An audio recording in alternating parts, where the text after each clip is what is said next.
and 1 year of supervised release. I'm Tushar Saxena, and that's your Fox Daily Snapshot. Join Illinois Right to Life at one of the most impactful pro-life events of the year, the annual Leaders for Life dinner happening May 15th at Drury Lane Theater and Events in Oak Brook Terrace will feature big names like Abby Johnson, former Planned Parenthood clinic director, as she shares her experience how it converted her to the pro-life movement, and Dr. Anthony Levatino, who will share his life-changing story, as well as Dr. Linda Curry and Father Tom Loya. Join us and experience the new Pro-Life Expo and enjoy an open bar prior to the start of the program. Come together with Illinois pro-lifers from across the state to hear about the Illinois Pro-Life March, Project Love, and so much more. That's Thursday, May 15th at Drury Lane Theater and Events in Oak Brook Terrace, Illinois. For tickets, go to illinoisrighttolife.org/annual dinner or call 312-422-9300. That's illinoisrighttolife.org/annual dinner or call 312-422-9300. The annual Leaders for Life dinner will be a night to remember.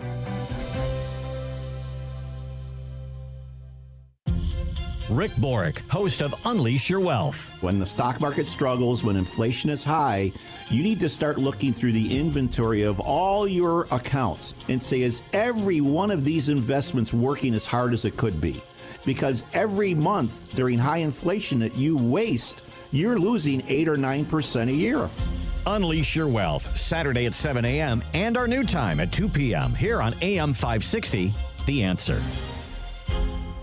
This is a special alert during this window replacement season. Don't get tricked by the cheapest offers and gimmicky ads. Now's the time to see and feel the difference of high-performance windows from Valdicass. When it's time to consider new windows, siding, and doors for your home, you need to look no further. Sebastian Gorka here to tell you about Valdicass. Valdicass has been the trusted name chosen by thousands of homeowners, and they should be your number one choice too. But what's really behind the name Valdicass? Over 25 years of a team dedicated to providing you with the best customer service experience and products that truly bring value to your home. They are a Pella Platinum Elite Status certified contractor for a reason. They have an A+ rating with the BBB, as well as high ratings and positive reviews on both Google and Houzz. Schedule your free in-house consultation at valdicass.com. Ask about their exclusive manufacturer warranties and their 10-year workmanship guarantee. Don't wait. Book today at valdicass.com. For the best in class, it's Valdicass.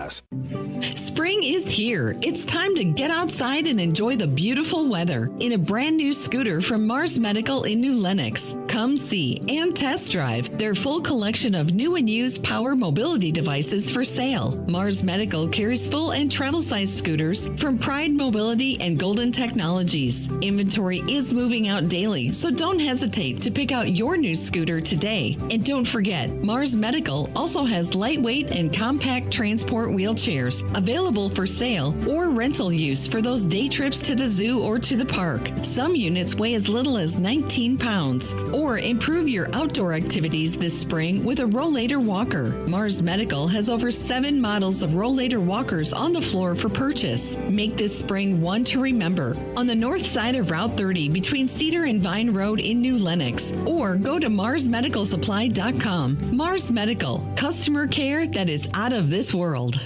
Honey, we're not moving, but we gotta do something about this kitchen. Funny you mention it. I just stopped by Forever Remodeling's new showroom in Niles. I saw over a dozen kitchen and bathroom layouts they designed. They even offered to stop by the house and give us a free in-home design consultation. What'd you tell them?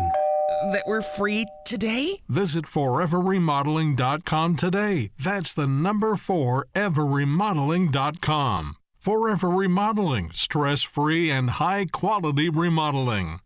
Now, your official weather forecast. Cloudy skies, warm thunder shower late this afternoon, high 77. Cloudy tonight, low 56.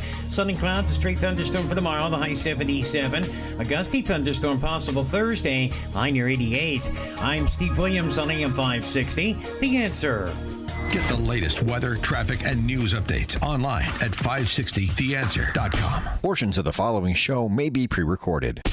Now, from the Signature Bank Studios. The following advertisement includes a celebrity impersonation. The summer heat in Chicagoland is no joke. And if your old air conditioner is making funny noises, you may already know it's time for a new unit. Look, your air conditioner, it's a disaster. People are telling me it's the worst ever. Don't sweat it. Literally. When it comes to cooling your home, Air-rite Heating and Cooling does it the best. And they love our country. Beautiful people. Rebates are still available. Financing is flexible. And at Air-rite, installations are smooth and professional with no surprises. It's beautiful. Some people say it's the coolest air anyone's ever felt. I don't know. That's just what they're saying. It's doing an incredible job. Really tremendous. Plus, tell them AM 560 sent you, and Air-rite will give you $56 off any service. Visit Air-rite Heating and Cooling today at AIR-RITE.com. Again, that's AIR-RITE.com. Air-rite Heating and Cooling, doing it right since 1959. This is Ed Morrissey of HotAir.com for Town Hall. The Catholic Church has set a new path for its future with the election of Pope Leo XIV. He made history as the first American pontiff, but otherwise he seems to fit into a more traditional path for the Vatican. An insider who worked regularly with bishops and cardinals, Pope Leo XIV is an expert on canon law. He takes care with his words and has an eye for tradition. His choice of regnant name matters as well. The new pontiff explained the inspiration for his choice, Leo XIII's 1891 encyclical Rerum Novarum, a prophetic declaration for the rights of workers, as well as a call to resist socialism and collectivism. It called on all to defend the family as the core social unit and guarantor of dignity. The choice of pontiff holds enormous influence and weight within Christendom and among the nations of the world. Pope Leo XIV has an opportunity to heal divisions among Christians and Catholics while defending the deposit of faith in a clear and unambiguous manner. Join me in praying for his success. I'm Ed Morrissey. It's important to have a heating and cooling company you know you can depend on. That company is the original Arlington Heights Heating and Cooling. They aren't one of those massive companies with newer techs and subcontractors.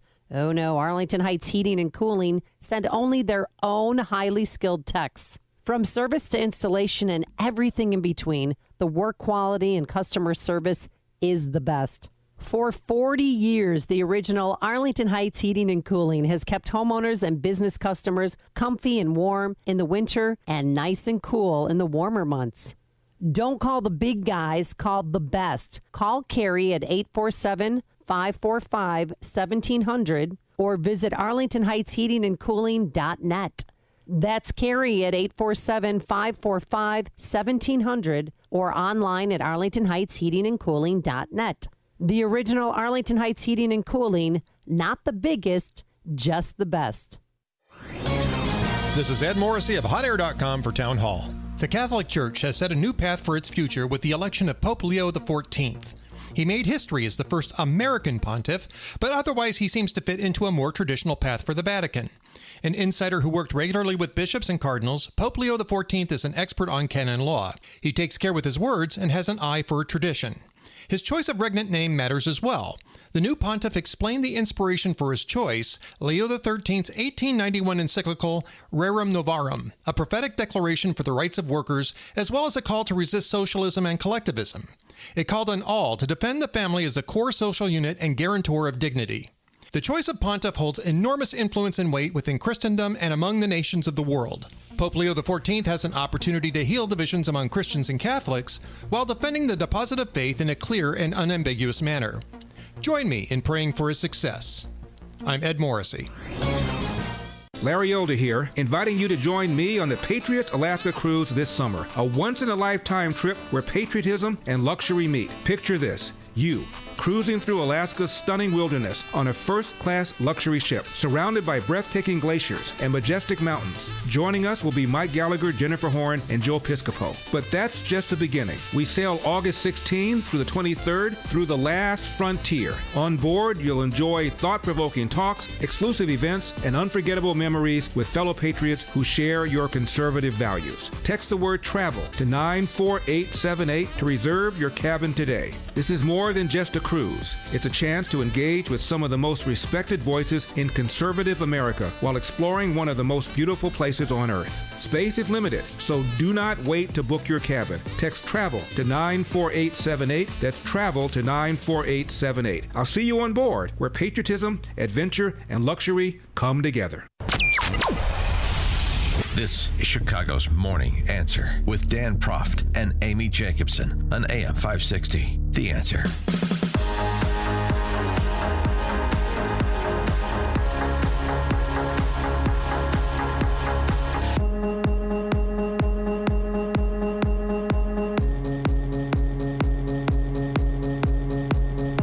Top of the morning, Dan and Amy. We talked about being wary of Qataris bearing 747s yesterday with Stephen Bucci from the Heritage Foundation.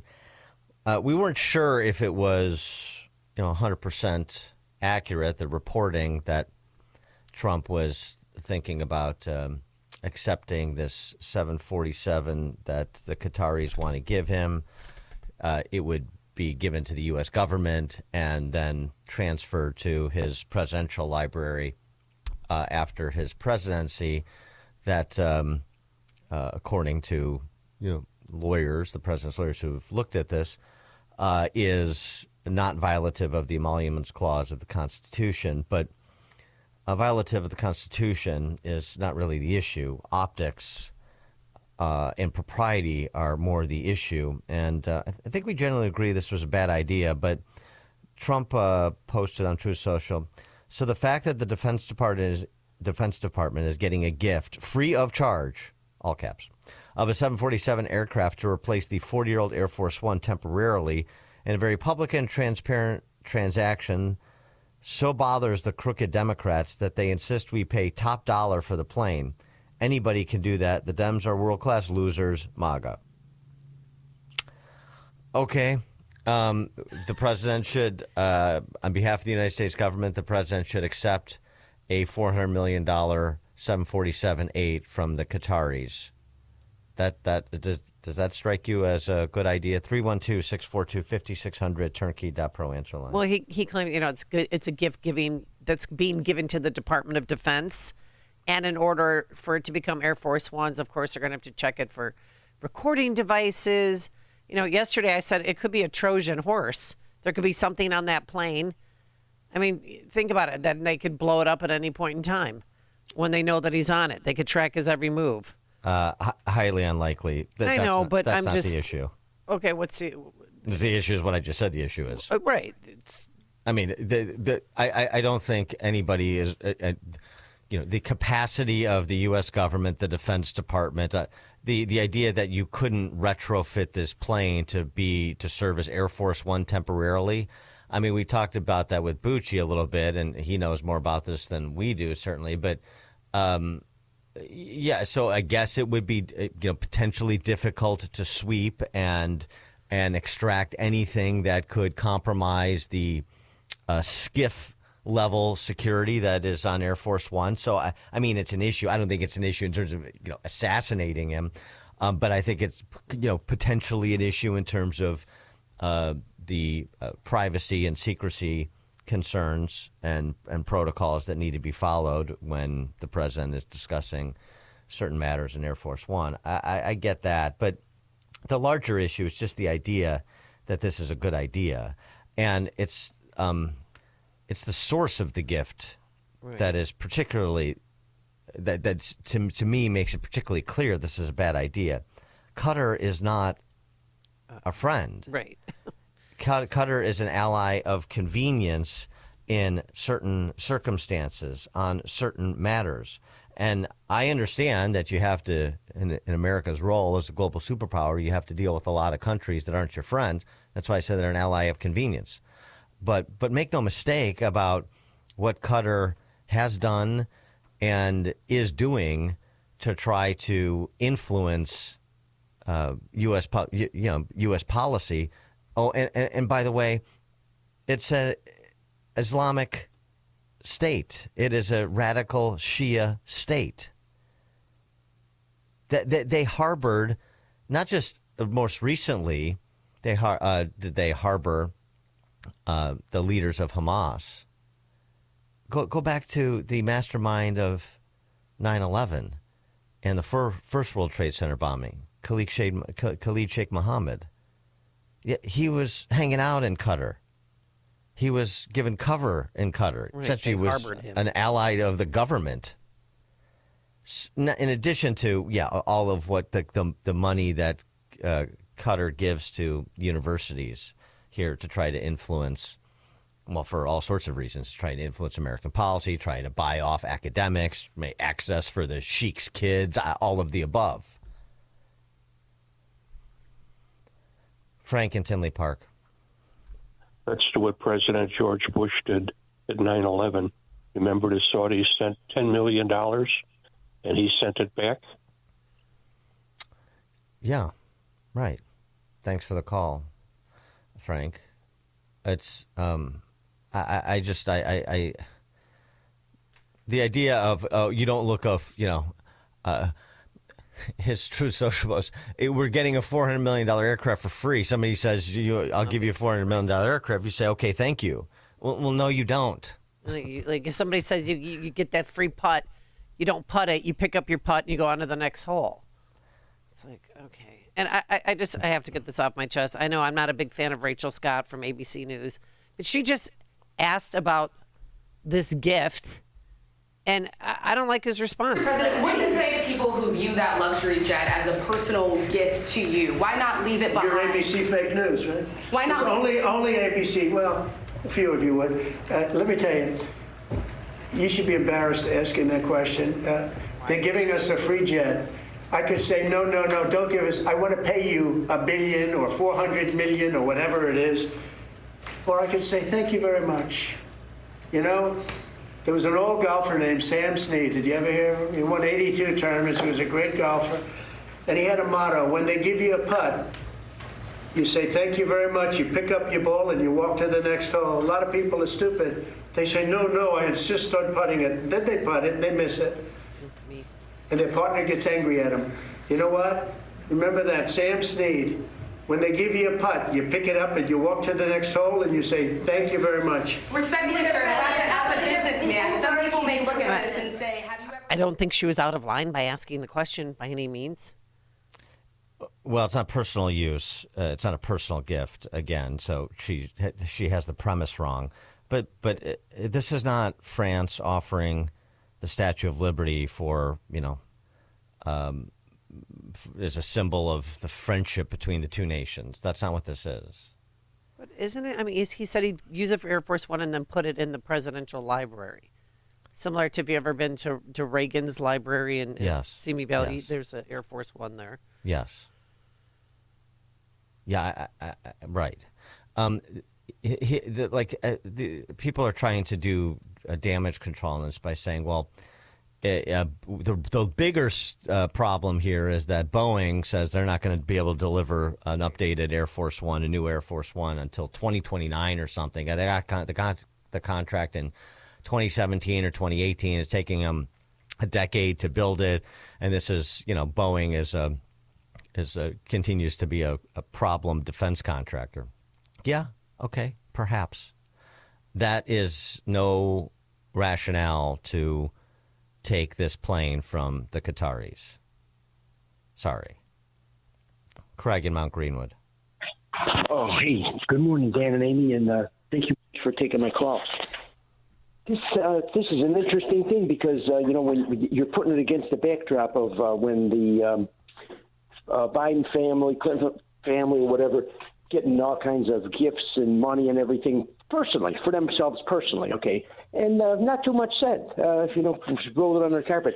This is one of those things that shouldn't be discounted offhand based on the normal situation, because Trump's not like any of these other presidents. This here offer would not ever occur with any other presidents. And that this has got to do with like who Trump is and how Trump operates and everything like that, and where people are stop fighting when he's involved. They make deals when he's involved. He gets free airplanes when he's involved. That'd probably be a nice thing. Like we've got German and Japanese and all kinds of people that were our enemies at one time. We were fighting them in wars. We got their airplanes and all kinds of. We try to get them for museums and stuff, and get stuff from Iraq and everything else.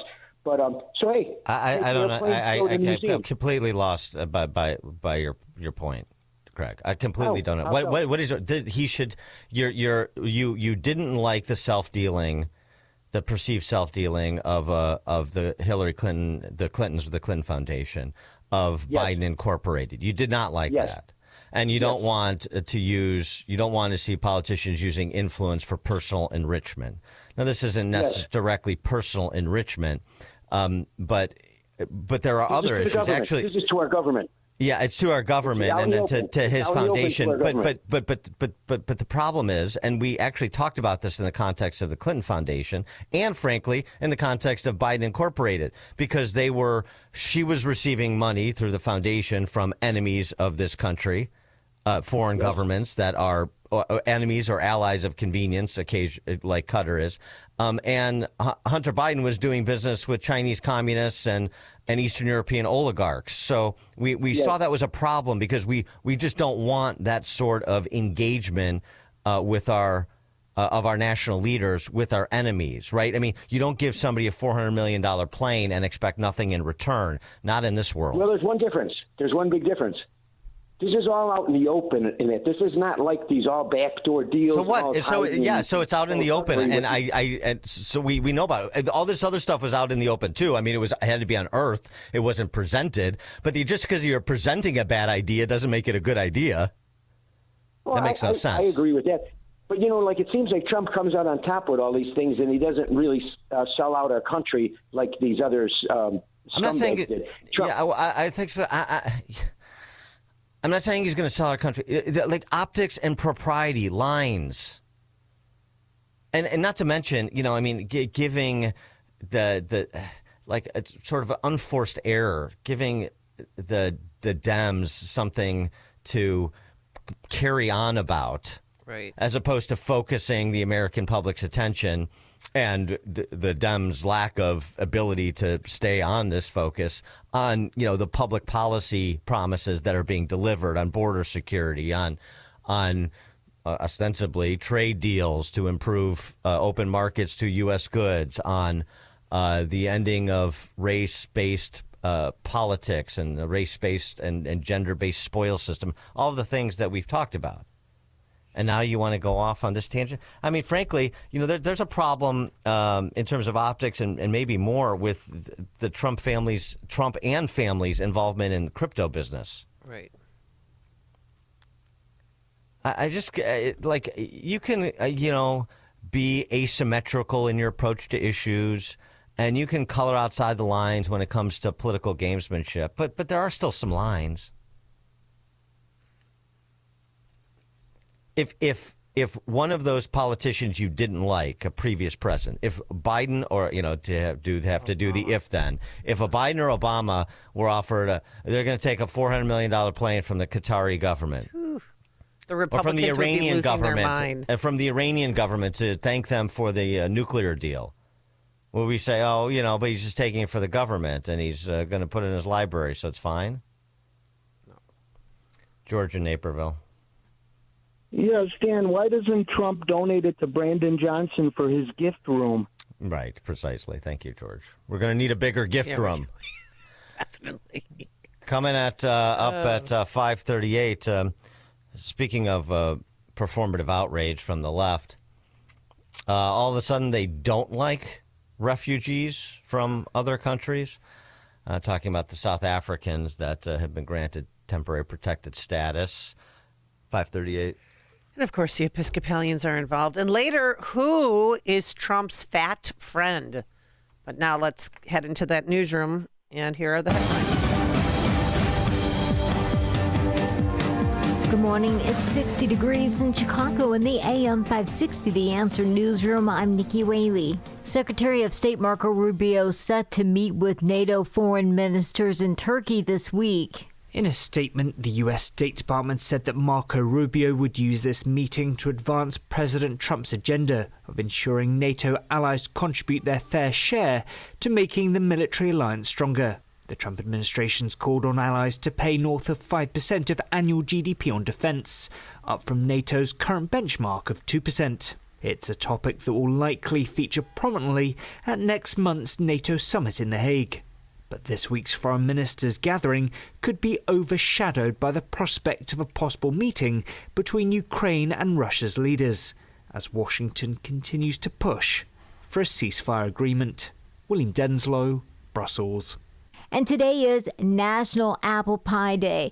America's favorite dessert is celebrated annually on May 13th. Researchers say the first known apple pie recipe came from England in the late 1300s. This report is sponsored by Allstate. Some people just know you could save money on car insurance by checking Allstate first. Those people are probably saving a carload of cash right now. So what are you waiting for? Check Allstate first. For a quote today, you're in good hands with Allstate. Chicago's Morning Answer continues next, but now check your forecast from the National Weather Service. Hey Chicago, it's me, Larry Elder, the sage from South Central, the great Eldersky, Don Lorenzo, and I want you to join me along with Dan Proft and Sean Thompson for AM 560's upcoming Cigar Nights on May 21st and 22nd. I'm looking forward to meeting all of you and sitting down to talk about everything that's been happening during the first 100 days of the Trump administration. Get your tickets today at 560theanswer.com/cigar. That's 560theanswer.com/cigar. And I'll see you on May 21st and 22nd. Your home or business has storm damage and you have an insurance claim. Call CrossCom. CrossCom Construction and Public Adjusters. Today, insurance companies are notorious for offering way too little money to repair damage to your home or commercial building due to wind, hail, tornado, floods, or fire. CrossCom works for you, not the insurance company. As licensed adjusters, CrossCom will work to get you the money you deserve, the maximum payout. Call CrossCom. 630-871-5500. After they get you the fair insurance company result, CrossCom can start doing your repairs. CrossCom is a full construction and restoration company that will get your property back to its pre-loss condition, getting your life back to normal. Roof, siding, windows, doors, fire restoration, CrossCom does it all. Call CrossCom. Licensed in Chicagoland, Northwest Indiana, and Wisconsin. This is Dan Leitz with CrossCom. We share your conservative and Christian values. Let us handle everything. It all starts with a call. 630-871-5500. CrossComPublicAdjusters.com. Patrick was way behind on his IRS taxes. I was in way over my head. The total amount ended up being somewhere just over $30,000. $30,000. Then the IRS came to collect. Started getting letter after letter. A lien had been filed against me. They were going to basically hang me completely out to dry. He had to do something. That's when I reached out to Optima Tax Relief. Patrick's life quickly got a lot easier. It was very easy, pretty much hands off. They picked up the ball and ran with it. And how'd it go? I couldn't believe it. I had to ask 2 or 3 times. I saved an incredible amount of money. How does Patrick feel about Optima? Couldn't be happier. They definitely helped me. Optima Tax Relief, the best place to call. They're the best in the business. Do what Patrick did and call Optima Tax Relief for a free consultation. Call 800-965-1433. 800-965-1433. 800-965-1433. Optima Tax Relief. Testimonial from an actual client. Some restrictions apply. For complete details, please visit OptimaTaxRelief.com. Active Liver is the easy way to get a daily detox to keep you healthy and feeling your best. Find Active Liver at your local CVS or online at Amazon or NewNordicUSA.com. Now, your official weather forecast. A little bit warmer, cloudy, thunder shower late this afternoon. High today 77. Cloudy tonight, low 56. Partly sunny, straight thunderstorm for tomorrow, the high at 77. Variable cloudiness, a gusty thunderstorm on Thursday, the high up to 88. I'm Steve Williams on AM 560. The Answer. Get the latest weather, traffic, and news updates online at 560theanswer.com.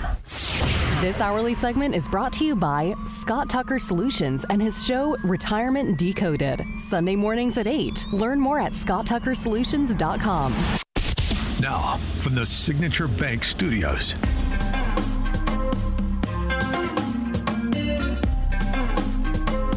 Top of the morning, Dan and Amy. Some top lines on the effort to, secure the border. That effort is over. The border has been secured effectively. But in addition to that, of course, is to remove people who are public safety threats. Border apprehensions are down 93% in April. 5 illegal immigrants were released into the country in April. 5. That's it. Just 5. 1, 2, 3, 4, 5. Compared to 68,000 last April. I mean, that's a huge accomplishment. That's why a lot of people voted for Trump. And he's getting it done, so thank you. And this is where people's attention should be focused, not on 747s from Qatar. I like a good and just a reminder, though, of the position that the new Marxist Party took over the course of the Biden administration and, of course, throughout the campaign. Just a little bit of a flashback. Okay. Let's hear, in order, from Waltz, Field Marshal Waltz, Raskin, Dan Goldman, Raskin again because he's that obnoxious, Chris Coons, and, of course, Kamala Harris in her infamous 60 Minutes interview.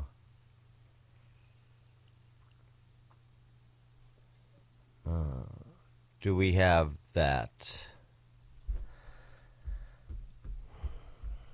Yeah. Simply, we have a policy. Donald Trump sees it as a political. Look, James Langford in Oklahoma, the Border Patrol agents, the Wall Street Journal, the Chamber of Commerce all said pass this legislation. You have to have Congress to authorize 1,500 new border agents. You have to have Congress to authorize DOJ to speed adjudications on these asylum claims. Those are things that would actually work. Donald Trump told us for 4 years he would deal with this. He didn't. He didn't build his wall, 2%. Mexico didn't pay for it. This is a real bill that has bipartisan support. It has the experts on board, and it starts to tackle these issues. Donald Trump's made it clear he doesn't want any kind of immigration or border solution. He wants a border crisis. We need, as Mr. Heike said, to increase personnel at the border to deal with the problems so that we can address the women who are being raped, so we can address the cartels that are fueled by American-made guns. We need more personnel. We need more resources. This bill would have done it. But what happened? Donald Trump killed the deal. Well, if you think about it, given that this is just a policy conflict and at least a dozen Republican senators have acknowledged that over the last couple of days, the public is dramatically on the side of Mayorkas and the bipartisan Senate deal, which was blown up at the last minute by MAGA Republicans and Donald Trump, because Trump doesn't want a border solution. He wants a border crisis. And frankly, Phil, one of my concerns is that President Biden, in his first State of the Union, asked Congress to fix our broken immigration system, to take up and pass policy changes, revisions to law that he needs in order to fully secure our border and make our immigration system more legal, humane, and just. Why didn't your administration take those steps in 2021? The first bill we proposed to Congress was to fix our broken immigration system, knowing that if you want to actually fix it, we need Congress to act. What a joke. Didn't need a new policy, just needed a new president. 68,000 to 5. 5. That's a starting 5. That's a basketball team. There you go. And it's just a reminder, because you can't be reminded enough, people can't be reminded enough, what unrepentant, pathological liars people like Jamie Raskin and Tim Walz and Dan Goldman and Chris Coons and Kamala Harris and the rest of these magpies, these Marxist magpies, are unrepentant, pathological liars. Couldn't be more stark. Updating that situation, the second part of the situation, which is removing public safety threats. ICE arrests 422 illegal migrants in a Texas sweep, including some wanted for murder and sexual assault, including one TDA banger who was wanted in 4 murder-for-hire plots. 422 arrests that found 262 of them have criminal convictions, 34 have pending convictions, 126 have other immigration violations, and 229 have final orders of removal. I mean, that's a whole nother category, not even in the public safety threat, not exclusive to the public safety threat, but these final orders of removal, and then the government never executes the removal, and they have these lame excuses about, oh, well, their country of origin won't take them, and so on and so forth, so we just throw up our hands. I mean, this has been a sea change in policy implementation from the last administration to the Trump administration. I mean, and frankly, I suppose if you had unlimited resources, you could always say it could always be going better. But this area of Trump policy is going pretty damn well. And we're not fighting the illegals so much as we're fighting the Democrats who are protecting the illegals. Well, we'll get to Newark. Okay, because as well. I got a soundbite for you that is just so indicative of what the whole Democratic movement is now about. Trump was asked about the granting of asylum to some 49 Afrikaners, South African honkies, that were allowed to come into this country, given temporary protected status. Well, why them? And this is the left doing. All of a sudden, the left is not interested in people fleeing political persecution, which is what is happening in South Africa and what is planned by more than one element of the political power structure in South Africa. We've played clips from Julius Malema before. We'll do so again to remind you. But Trump has asked, of course, why these people and not, there's a civil war in Congo.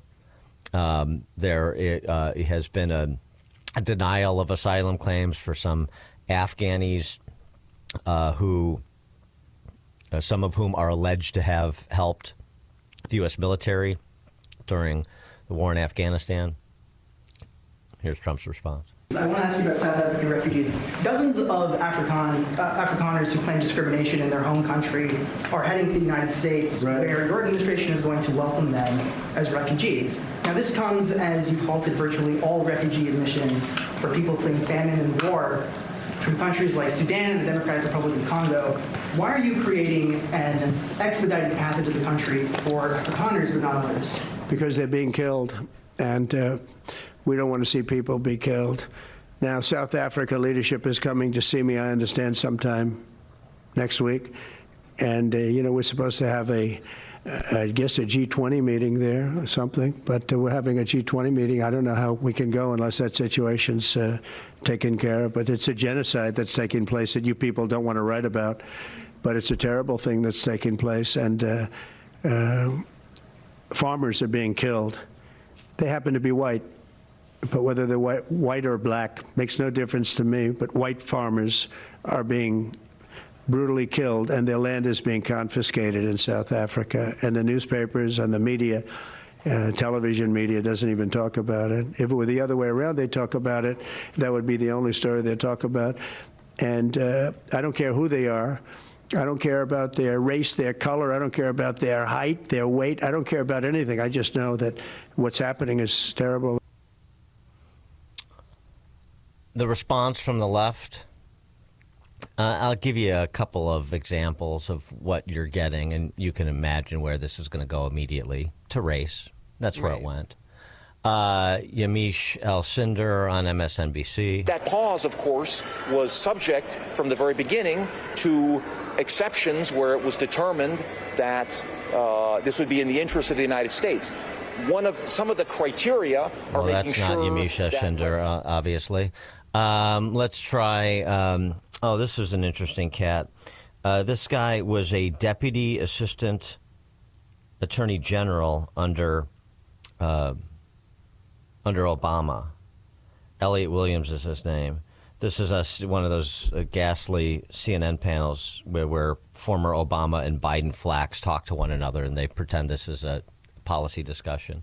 Listen to what he says. Certainly, there are white people in South Africa who have been victims of crimes. That happens all over the world. That certainly does not entitle someone to the level of persecution to be entitled to asylum in the United States. When we, as a nation, are turning away people, forget the woke stuff. I mean, literally, people who assisted the United States military in Afghanistan are not being admitted to this country now in favor of white South Africans under some genocide narrative that is just nonsense. First of all, I don't know that that's true, so I'm not stipulating to it. If there are Afghans who were allies of the United States and we made promises to them to get them out and over here, then those promises should be fulfilled. That's my view on it. But it's not an either or, Mr. Williams, number one. And number two, the idea that, being a crime victim doesn't entitle you to asylum. Well, it's a little bit more than that. It's a little bit of an understatement of what's happening in South Africa. Again, Julius Malema is a segregationist, Marxist segregationist. South African government is communist. Who people have seen this. I mean, in stadiums with tens of thousands of people for this paramilitary political group that he's heads up. They rally. The rallying cries are "Kill the Boer, kill the farmer." The EFF exists in a country indoctrinated to believe that the contradictions between the African black majority and the white capitalist ruling class can be resolved peacefully, and that violence in any form must be avoided and condemned. This belief is simply untrue. We must explain this truth to our people. When the South African Human Rights Commission takes us to court for saying that ultimately our revolution will require us to kill, we must be prepared to contextualize what we mean. When the Human Rights Commission and the racist lobby group take us to court for declaring that we are in a war with white supremacy, we must be able to explain to our people what black consciousness is and why it cannot coexist with the idea that white people are inherently superior and one of the two must die. Jeez.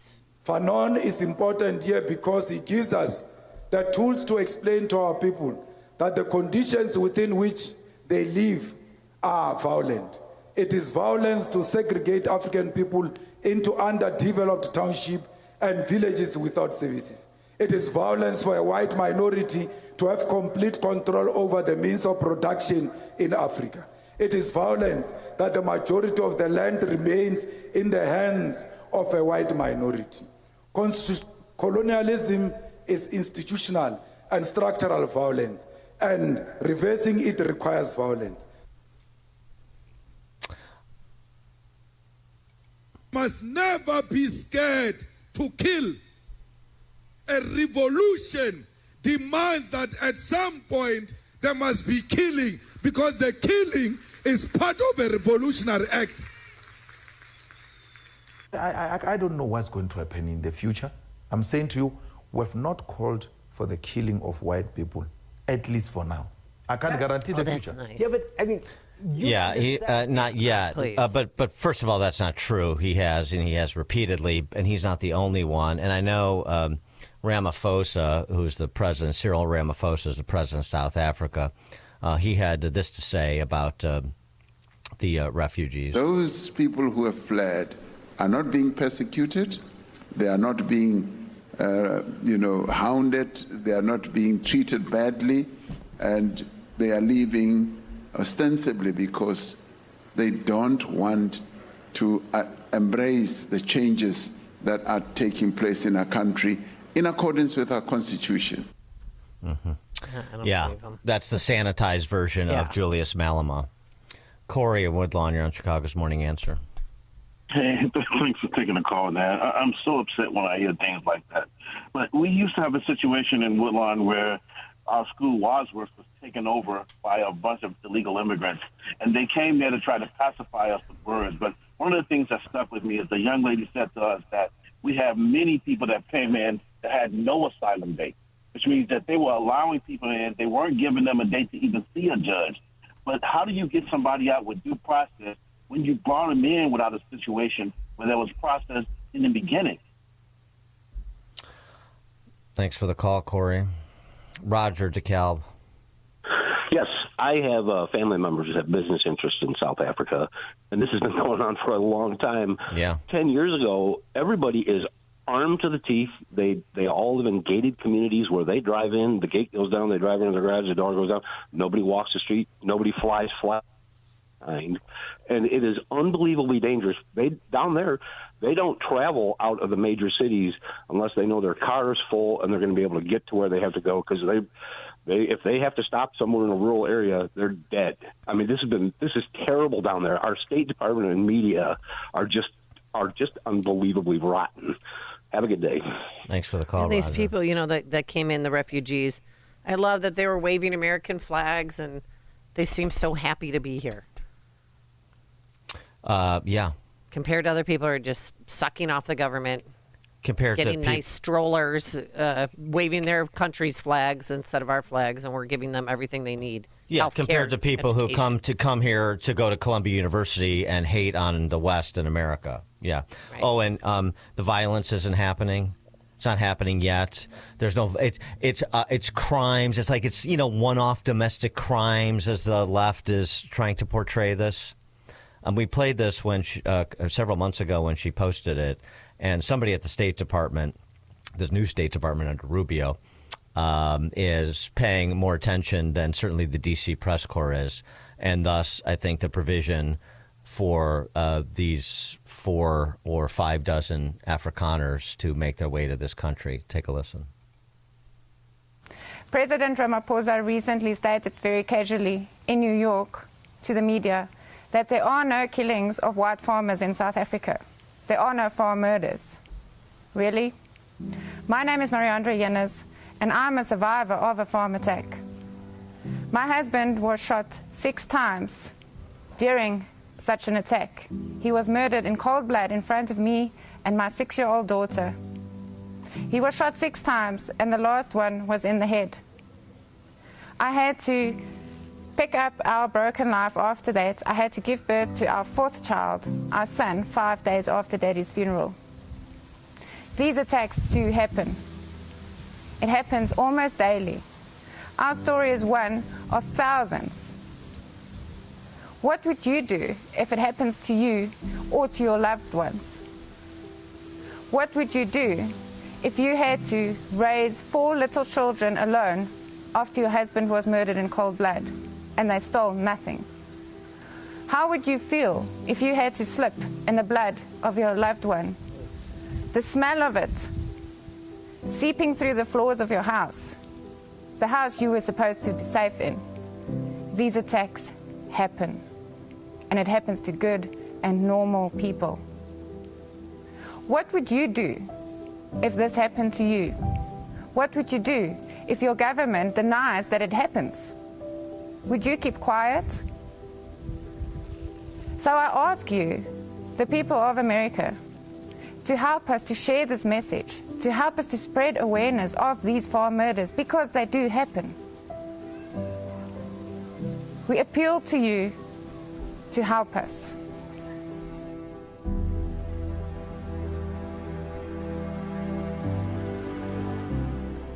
This is the textbook definition of political asylum, the temporary protected status that was conferred to these Afrikaners, because this is the textbook definition of political persecution. Ramaphosa, the president, calls it, they don't like the policies. They don't like the policies of change. Well, they don't like being murdered for their skin color, for their belief in private property rights, for not going along with the property being seized. And to the extent that they have no choice, they want to exile, understandably so. What would you do, to borrow from that unfortunate woman? And by the way, this is going to go terribly too. Trump mentioned that Ramaphosa, I guess, is coming to the White House soon. Yeah, that should be next week. interesting. The other thing South Africa is going to do is they're going to this government, these communists, these Marxist goons like Malema, they're going to further destroy their country. People are going to starve. Right, because farmers, I mean, you can't live without farmers. Hello, they produce 93% of your food. Yeah, and you can seize the land, and you can teach people, to other people who seize the land, to farm, and so on and so forth. But I mean, we've seen this happen before. In Zimbabwe, Mugabe gave the green light to paramilitary supporters to invade commercial farms, seize millions of acres of land. Property rights of commercial farmers revoked, state resettled and the confiscated farms with small-scale agriculturalists, and what was the breadbasket of Africa destroyed. Food production fell 60% in the space of 10 years. The one-year loss exceeded $5.3 billion, all the foreign aid given by the World Bank to Zimbabwe since its independence in 1980. Happened that fast. And that's exactly what's going on in South Africa. people destroying their country, Marxist ideologues. And just like Trump said, I don't care if they're black or white. This is what Marxist ideologues do. Yep. All right, coming up on Chicago's Morning Answer. At 6:06, we've got more border-related issues to discuss. We've got to get back to Newark. We'll do that at 6:06. Today it's going to be warmer, variable cloudiness, a high of 77 degrees, and we can't rule out an afternoon thunderstorm. Then 90 later this week. It is now 6 a.m. WIND Chicago.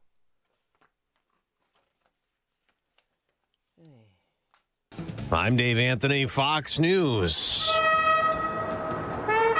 That's the moment President Trump arrived at the royal court in Saudi Arabia a few hours ago at a ceremony with the Crown Prince Mohammed bin Salman. This is an important relationship. Saudi Arabia is about the size of Western Europe. It's a top 20 economy. If the United States isn't here, officials say the Chinese will be here. That's why President Trump is here. That's why he's greeting all these dignitaries. And the pomp and circumstance has been incredible.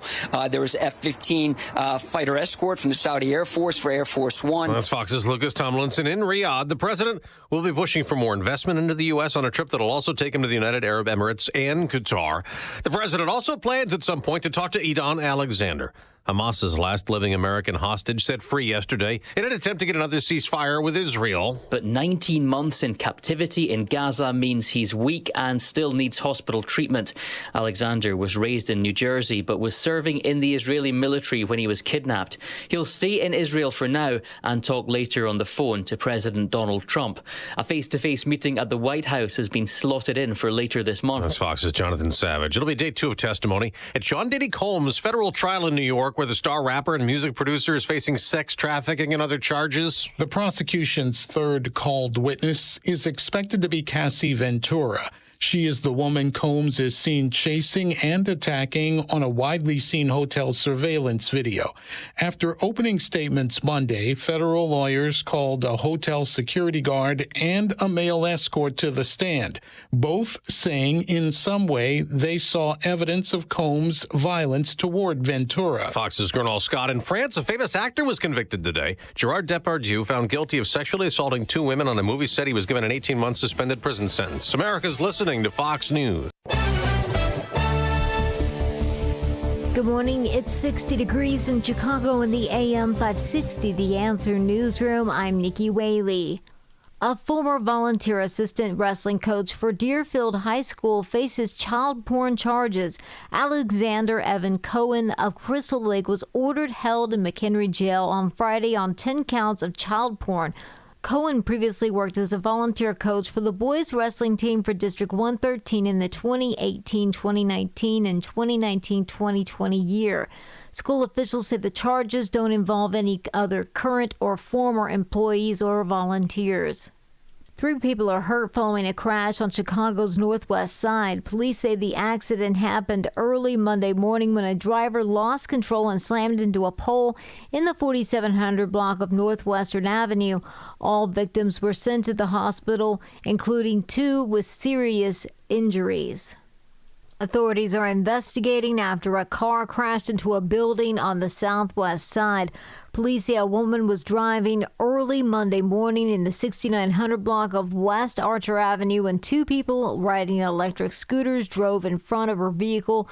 The woman swerved to avoid the scooters and hit what appeared to be the American Legion Arjo Summit Post 735. The driver suffered minor injuries. No citations have been issued at this time. News is a service of Low T Center. Guys, if you've been thinking about starting TRT, now's the time. You can visit any Low T Center or Synergex and get your consultation and test. Free. Don't let low testosterone get you down this spring. Get the energy you need at Synergex or Low T Center.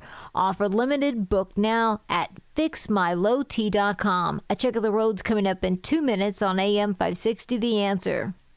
For nearly a decade, AM 560 has marked the start of summer with a night of cigar smoking and great conversation. And this year, we've expanded Cigar Night to 2 nights. Wednesday, May 21st at Goldbert's Farm in Pingree Grove. And Thursday, May 22nd at Gaelic Park in Oak Forest. Featuring the great Larry Elder, along with AM 560's Dan Proft and Sean Thompson. Tickets are on sale now at 560theanswer.com/cigar. That's 560theanswer.com/cigar. Sponsored by Virago Immune Support Supplement.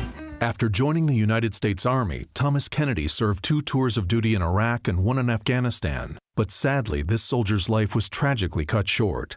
Thomas was killed by a Taliban suicide bomber in Afghanistan. He left behind his wife Cammie and their beautiful twins Maggie and Brody. Tunnel to Towers provided the Kennedy family with a mortgage-free home. Families like the Kennedys need your help. Donate $11 a month to Tunnel to Towers at T2T.org. That's T2T.org. Wesley Financial Group is not a law firm. Do you find yourself stuck in a timeshare? Get the real facts about the timeshare industry and your options for cancellation. Chuck McDowell, founder of Wesley Financial Group, has put together a free information guide that reveals the secrets the timeshare industry doesn't want you to know, including the 5 ways to get rid of your timeshare. Call now and get this timeshare cancellation guide absolutely free. Call 800-893-2288. 800-893-2288. 800-893-2288. The following advertisement includes a celebrity impersonation. The summer heat in Chicagoland is no joke. And if your old air conditioner is making funny noises, you may already know it's time for a new unit. Look, your air conditioner, it's a disaster. People are telling me it's the worst ever. Don't sweat it, literally. When it comes to cooling your home, Air-rite Heating and Cooling does it the best. And they love our country. Beautiful people. Rebates are still available, financing is flexible, and at Air-rite installations are smooth and professional with no surprises. It's beautiful. Some people say it's the coolest air anyone's ever felt.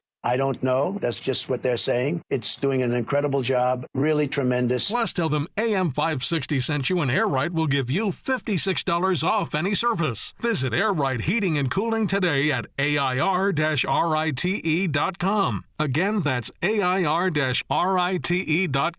Air-rite Heating and Cooling, doing it right since 1959. Welcome back to Ask Hassleus. Your showrooms are employee-free. Give the mattresses a try with no pushy sales guy. Why? To save you money. How much money? Our 42 beds from the top 5 brands start at $393. Well, that's pretty good. And through Monday, purchase a select Beauty Rest or Silly Posturepedic mattress in any size and receive a free adjustable base. Plus, free next-day delivery and free financing's available too. I like the way you do business. Find an employee-free Chicagoland showroom near you at Hassleus.com. Attention American homeowners, you're under attack. Your home and equity could be vulnerable to cyber thieves. There's only one company that completely stops them, and that company is Equity Protect.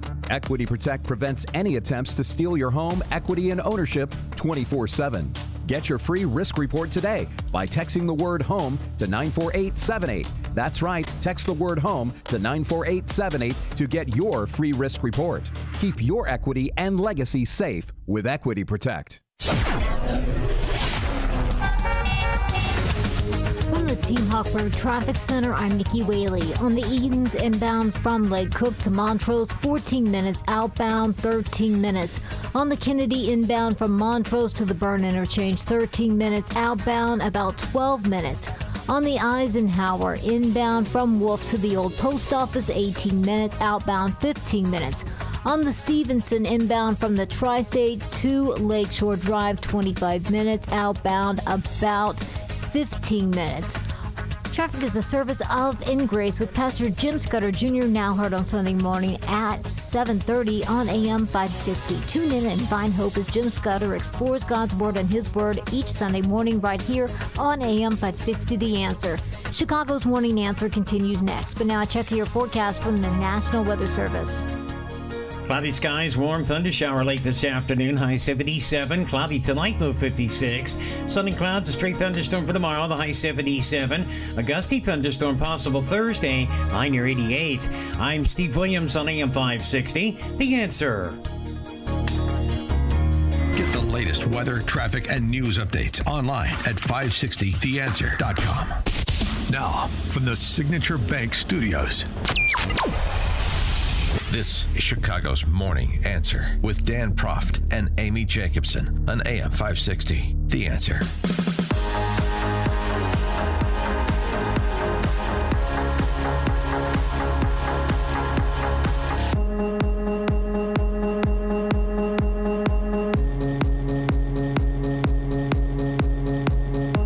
Top of the morning, Dan and Amy.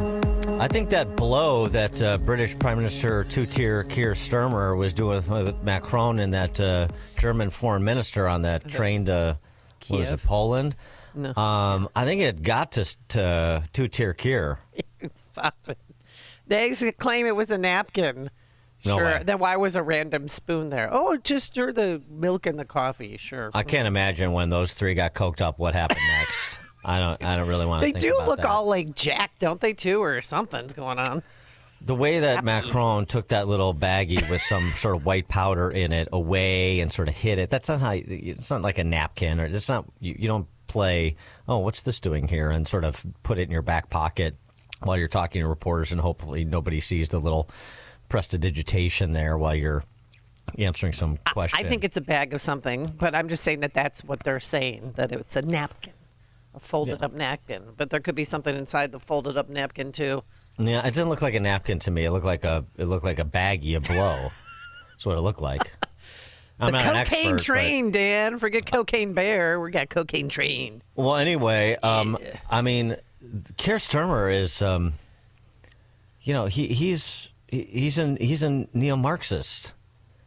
Just he would be very comfortable in the Socialist Spice Girl caucus in the House here. Mm-hmm. And yet, get a load of this announcement. Let me put it this way. Nations depend on rules, fair rules. Sometimes they're written down, often they're not. But either way, they give shape to our values, guide us towards our rights, of course, but also our responsibilities, the obligations we owe to each other. Now, in a diverse nation like ours, and I celebrate that, these rules become even more important. Without them, we risk becoming an island of strangers, not a nation that walks forward together. So when you have an immigration system that seems almost designed to permit abuse, that encourages some businesses to bring in lower paid workers rather than invest in our young people, or simply one that is sold by politicians to the British people on an entirely false premise, then you're not championing growth, you're not championing justice, or however else people defend the status quo. You're actually contributing to the forces that are slowly pulling our country apart. So yes, I believe in this. I believe we need to reduce immigration significantly. That's why some of the policies in this white paper go back nearly 3 years. Why I told the Labour Party conference, taking back control is a Labour argument. And why, most importantly of all, inward migration is already falling with this government. Whoa. So under this overhaul, he's talking about reducing immigration significantly. English fluency is now mandatory. Yeah, English first. I heard that the other day, too, and I went, whoa, whoa, whoa. I almost drove my car off the road. I'm sure the Socialist Spice Girls did, too, if they've gotten wind of this. English fluency now mandatory, not just for workers, but also for their adult dependents. The wait for citizenship doubles from 5 to 10 years unless economic contributions, sort of vague, but that's the language, are proven. Basically, I would take that to mean you got to prove you're not a state dependent. The CARE visa route is gone entirely. Every foreign national will be logged into a new digital ID system giving enforcement real-time access.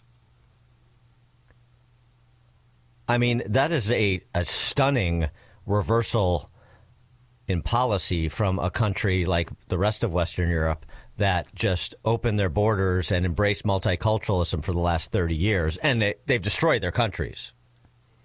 They've turned them into sclerotic socialist dystopias. They were going to immunize the eschaton. That was the great promise in the 90s when Europe really ran down this path of open borders policies de facto. But to have a labor leader like Sturmer make that speech and advance this policy, boy, what does that say to the left in this country? And what does it indicate about how tone deaf the left in this country is? Which is why I keep saying, man, people are going to pay a lot of attention to the pocketbook, of course. But this issue of reclaiming national sovereignty is not going away. And we shouldn't just sort of say, okay, well, Trump's got this under control, so we don't have to pay attention to it anymore. No, we need to continue to pay attention to it. We need to continue to talk about it. And we need to continue to compare and contrast where the rest of the sensible world, even some men and women of the left, apparently, are going as part of this common sense counter-revolution as compared to what you see every day from the new Marxist Party in this country. And you saw it again over the weekend. We discussed it yesterday. We need to update it. This melee that was instigated by a bunch of Dem socialist politicians, 3 congresswomen and the mayor of Newark, who was taken into custody. The mayor of Newark was Res Baraka. Contrast what you see from that party on this issue when they're not flacking for Abrego Garcia. They're getting in a fight with federal law enforcement at an ICE detention facility in Newark that houses MS-13 gangbangers that are scheduled for deportation. Child rapists. I mean, they're breaking the law to protect those who have broken the law. And that congresswoman, I don't even want to say her name, McIver, she should be arrested because that video did come out of her pushing an ICE agent.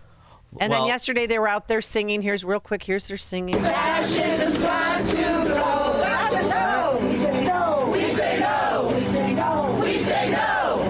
Fascism's got to go. A bunch of old hippies and old people out there joining with members of the clergy, arm in arm, making sure that nobody gets in that detention center. The more spectacles they make like this, the better. And yes, on arresting Res Baraka. We addressed that yesterday. He was told to leave, trespassing, wouldn't leave. Running for governor. Became obstreperous, and they put him in cuffs. Good. And the suggestion was, upon review of the video, at least one of these congresswomen, one of the 3. By the way, another one of the 3 is... Who? I don't know. Robert Menendez's son is a congressman from New Jersey. Of course he is. Of course he is. Why wouldn't he be? But Right. that mayor who got arrested, he's running for governor, so I'm sure he'll do anything for free publicity. So it was Menendez. It was one of these octogenarian fossils that populate the Democrat caucus. There's some on the Republican side, too, I grant you. And it was this LaMonica McIver, who is, a loudmouth ignoramus. Well, she was screaming her face off in the agent's face, and she hip checked him and belly bumped him. You got to see her belly. So first she said, she's featured in the videos. First she said over the weekend that she was assaulted. What all of you watch occurred is just how reckless ICE is.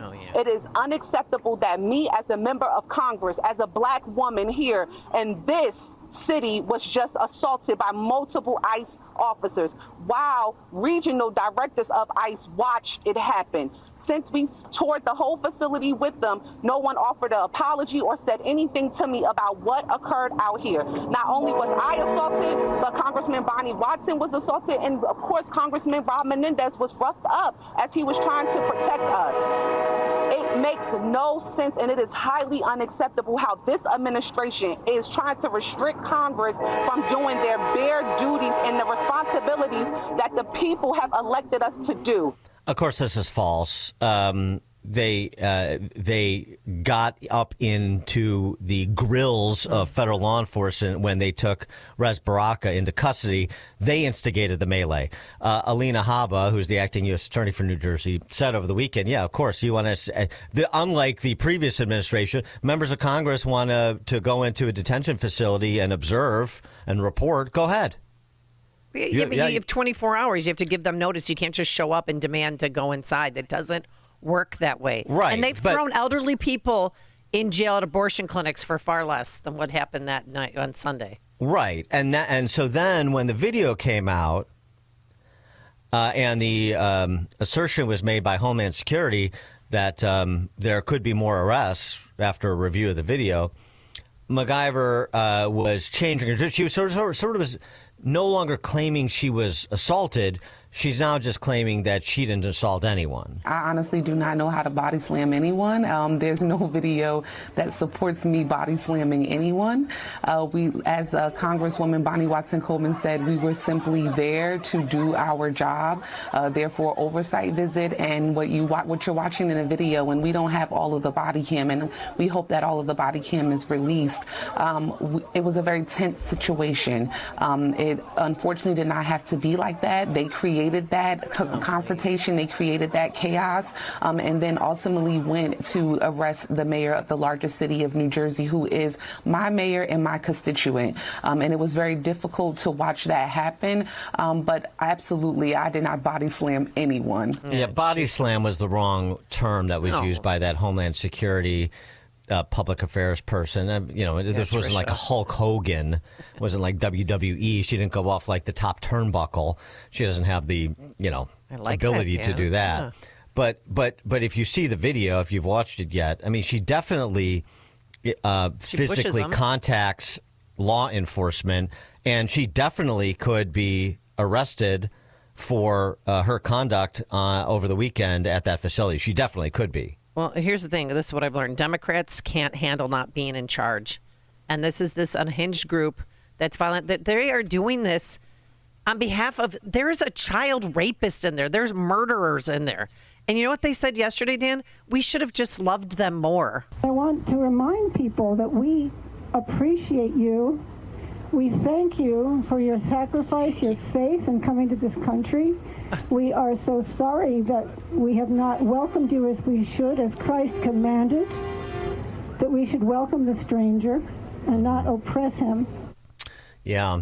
I mean, that is some sick stuff going on right there. Well, LaMonica MacGyver, as we played yesterday, has previously said a previous protest screaming that we're at war, meaning they are at war with the Trump administration. And she behaves like it. She behaved, in the sense of, being unhinged, not like she behaves like a soldier. She just behaves like somebody who wants to fight, and maybe even physically if she doesn't get her way. But, you can have all your sing-songy protests. The spectacle at that facility over the weekend that was instigated by those 3 New Jersey congresswomen and that Newark mayor, keep it up. Keep it up. You're completely misreading the room, and I hope they don't. I hope they continue. I hope they don't, listen in. I hope they continue to do the same sorts of things that you saw in Newark over the weekend, so long as nobody gets hurt, because they're showing America who they are, and not only that, they're showing America that they are incapable of pivoting. They are incapable and totally uninterested in listening on any issue. They are dug in. And the only thing that will undig them is to remove them from office. And that happens at the ballot box. So before, we start writing the epitaph for Trump's second term, because it's going to end next November of 26 with the midterms, and Democrats are going to take control because of slim majority stuff. Republicans can muck it up. It's possible. But if they just focus on those big things where there's a lot of focus right now and continue to deliver in those big areas, I don't know what the appetite is going to be for the LaMonica MacGyvers of the world come November of 26. I don't think it's going to be a very healthy appetite. Trying to protect child rapists. Stop it. Chris in Lake County. Yeah, I agree with you, by the way, 100%, literally everything you just said. But it also seems to be, I saw an astronaut. I don't know if you saw this clip, this woman driving through farmer's market or something after the police, and it turned out she was an astronaut. I don't know if you saw that clip. Yeah, I saw that. She ignored the police order? Exactly. It's like nobody's opinion matters. No police or the orders matter. It's just a free-for-all, and that's what I don't understand. Yeah. Well, they want a free-for-all. Thanks for the call, Chris. That's exactly what they want. They're promoting this. It's so weird. Well, but I mean, part of it is you have to understand. These are, these are simpletons. These are overgrown adolescents. This is why everything they address is in the form of a temper tantrum. Right. It's temper tantrums all the time. But now they're getting more violent. And they're starting to swear. And but this is their, this is what they want. This is their new playbook. Go ahead. Keep doing it, as you say. It's not new. Bob in Naperville. Yeah, everyone who listens to this program, has heard so many clips over the last 10 years of just sheer lunacy. But I got to believe the one you just played of that congresswoman, most of the time it's one little sentence that kind of makes the news and is like an oh my gosh moment. But practically every sentence that comes out of her mouth is just unbelievable. And, I'm just so frustrated that a few weeks ago I mentioned, your daily dose of Dan and you're done for the day, but it's coming to take a second meaning. I don't think I want to listen to any more of this. I get my dose of you. No. You can take a day off, but come back. We'll moderate our MacGyver content so we don't harm anybody. Well, no, it's great stuff, and you're usually happy for 4 hours. You've had me for 10 years for 4 hours a day, but it's just there's a great sign near me where somebody in their yard says. It's not about difference of opinion anymore. It's about something about it's a discussion of morality, black and white lettering, very bold. But these kind of people. These people are in Congress. Play that tape again before the show's over because it's really got me going. Thanks for hearing me out. Thanks, Bob. Appreciate it. Well, I'll tell you what. The Keir Starmer thing is actually even more important, I think, than the antics of one LaMonica MacGyver. And I say that because the these limousine liberals, Mercedes Marxists, Chardonnay Antifa, whatever you want to call them, that live out by Bob in Naperville. They see the temper tantrums of these Congressional Marxists, and they sort of dismiss, it's politics, it's theater, it's performative or whatever, or I'm angry too, whatever. Talk to them about the Labour Party Prime Minister in England and what he's doing on immigration policy. See what they have to say about that. What, he's a closet conservative, Keir Starmer? That's going to be a tough case to make out. That's where you really... Cocaine got to his head. No, you play that clip for one of the leading lights of the left in your Tony suburban neighborhoods, and this is where the smoke will start coming out of their ears because the circuits that are all convoluted between them will start to misfire. Well, here's one of the Spice Girls real quick. AOC, on the thought of a fellow congressman being arrested. If anyone's breaking the law in this situation, it's not members of Congress, it's the Department of Homeland Security. It's people like Tom Homan and Secretary Kristi Noem. You lay a finger on them, we are going to have a problem. Oh, bring it, girlfriend. Let's go. They're breaking the law how? They haven't. They weren't even on site. She's talking about MacGyver. Yeah, I know. She gets arrested now, post, I got it, but Holman and Nome weren't on site, so they're just generally breaking the law with everything that they do. So they're trying to declare that this is okay what we're doing because they're breaking the law. Well, I mean, of course, this is projection. Of course, this is the shameless projection. This is Ro Khanna from California, who's supposed to be like a measured member of Congress, even though he's a Marxist. He's like the Dick Durbin. He says the same unreasonable things. It's just not in a sing-songy or hyperventilating kind of way. He said you don't arrest your political opponents. He tweeted that. I mean, really? You don't arrest your political opponents? Now you're going to lecture on that? What'd you do to Trump? Oh, obviously. But I mean, this is like they're completely unabashed about their hypocrisy.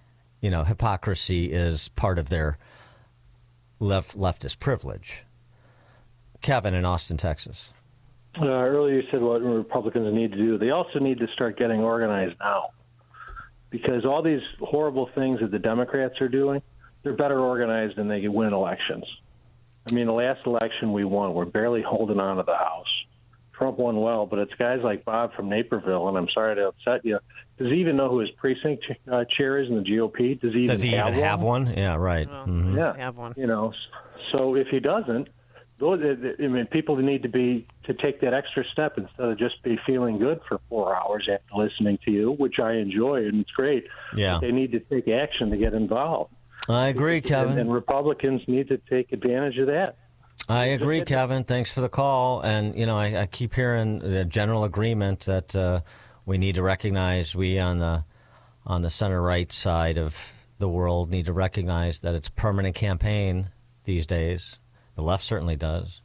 I keep hearing that, but I don't see near as much evidence that, to Kevin's point, that the right is meeting the moment when it comes to permanent campaigning, permanent infrastructure building, permanent improvement, permanent messaging.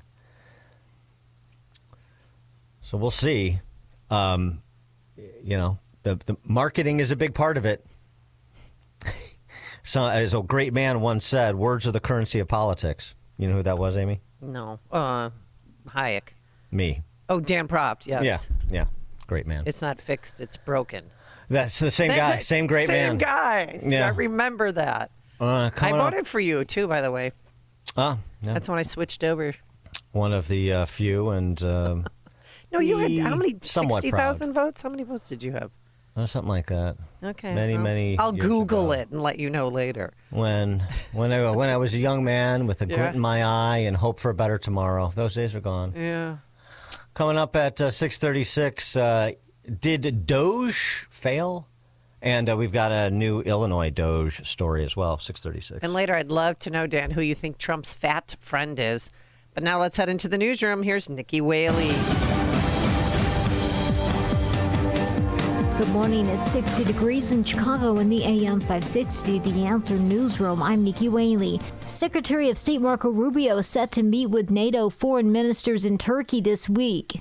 In a statement, the U.S. State Department said that Marco Rubio would use this meeting to advance President Trump's agenda of ensuring NATO allies contribute their fair share to making the military alliance stronger.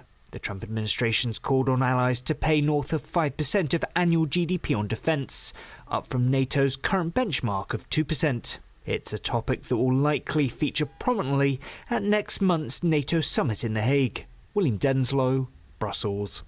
McDonald's is planning to hire up to 375,000 workers nationwide this summer. The fast food chain announced the move at a news conference that included the U.S. Labor Secretary. Monday's event celebrated the 10-year anniversary of the company's Archways to Opportunity program, which offers tuition assistance and helps employees reach their education goals. I'm Brian Shook. News is a service of Quick Delivery Service. Make Quick Delivery Service your personal ground crew. Anytime, anywhere, any place. When you need to move your shipment or freight, Quick Delivery will get it there. Get a quote in advance and eliminate any surprises at QuickDelivery.com. A check of the roads coming up in 2 minutes on AM 560 The Answer. Make sure that you never miss a day of Dan Proft and Amy Jacobson when you subscribe to the Chicago's Morning Answer podcast, presented by Signature Bank. Listen to the entire show each day on demand with limited commercial breaks. You can subscribe today for free at 560theanswer.com and click on podcasts or search for Chicago's Morning Answer on Apple Podcasts, Spotify, Google Podcasts, or wherever you listen to podcasts. Are you looking for a peaceful and enduring resting place for yourself or a loved one?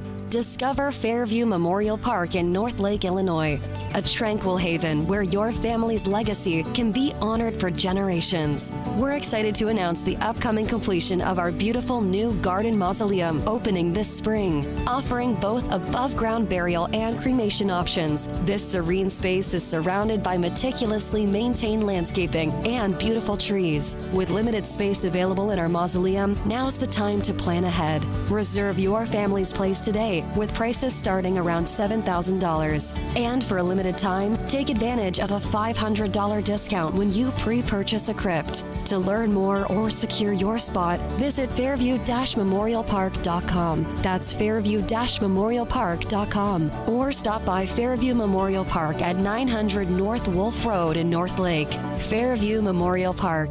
Peacefully beautiful.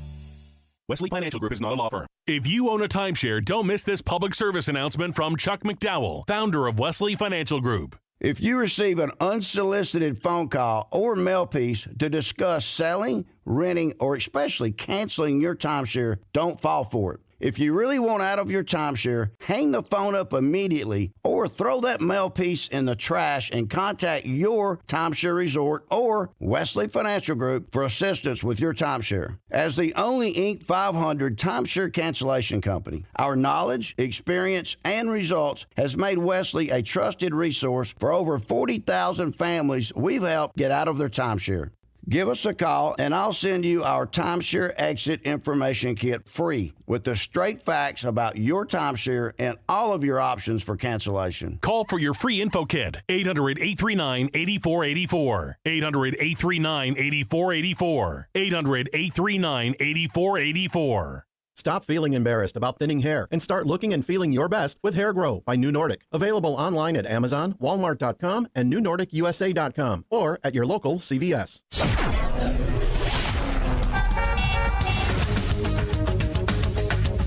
From Traffic Center, I'm Nikki Whaley. On the Edens inbound from Lake Cook to Montrose, 19 minutes. On the outbound side, 13 minutes. On the Kennedy inbound from Montrose to the Byrne Interchange, 15 minutes. Outbound, 20 minutes. On the Eisenhower inbound from Wolf to the Old Post Office, 25 minutes. Outbound, 20 minutes. On the Stevenson inbound from the Tri-State to Lakeshore Drive, 30 minutes. Outbound, 16 minutes. On the Dan Ryan inbound from 95th to the Byrne Interchange, 16 minutes. Outbound, 11 minutes.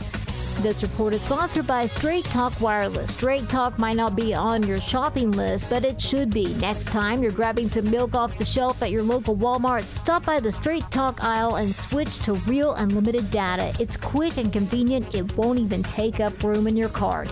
Chicago's Morning Answer continues next, but now I check your forecast from the National Weather Service. A little bit warmer, cloudy, thunder shower late this afternoon. High today 77. Cloudy tonight, low 56.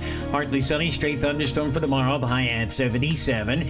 Variable cloudiness, a gusty thunderstorm on Thursday. The high up to 88. I'm Steve Williams on AM 560. The Answer. Get the latest weather, traffic, and news updates online at 560theanswer.com.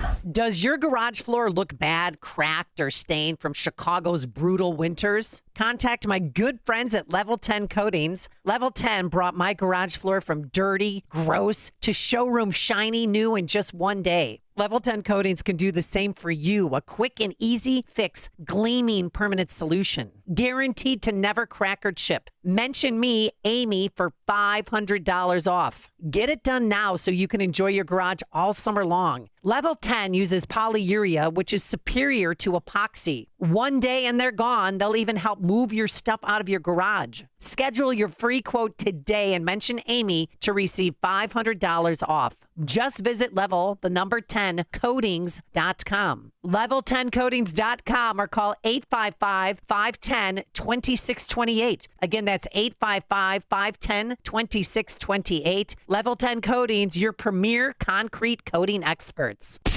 Now, from the Signature Bank Studios.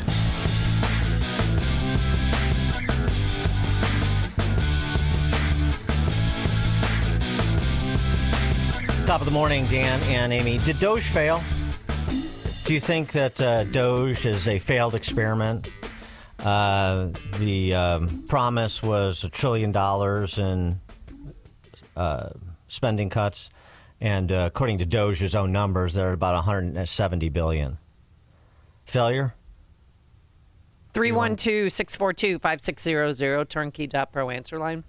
Or, excuse me, you could text us on that same line.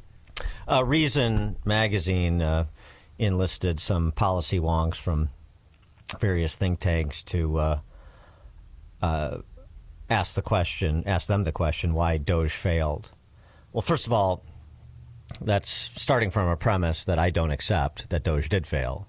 Obviously, they're starting from that premise by asking the question the way they did. I don't think it did, but I'll wait to hear from other people what they think. But that's where reason started. But, they're libertarians, so... Right.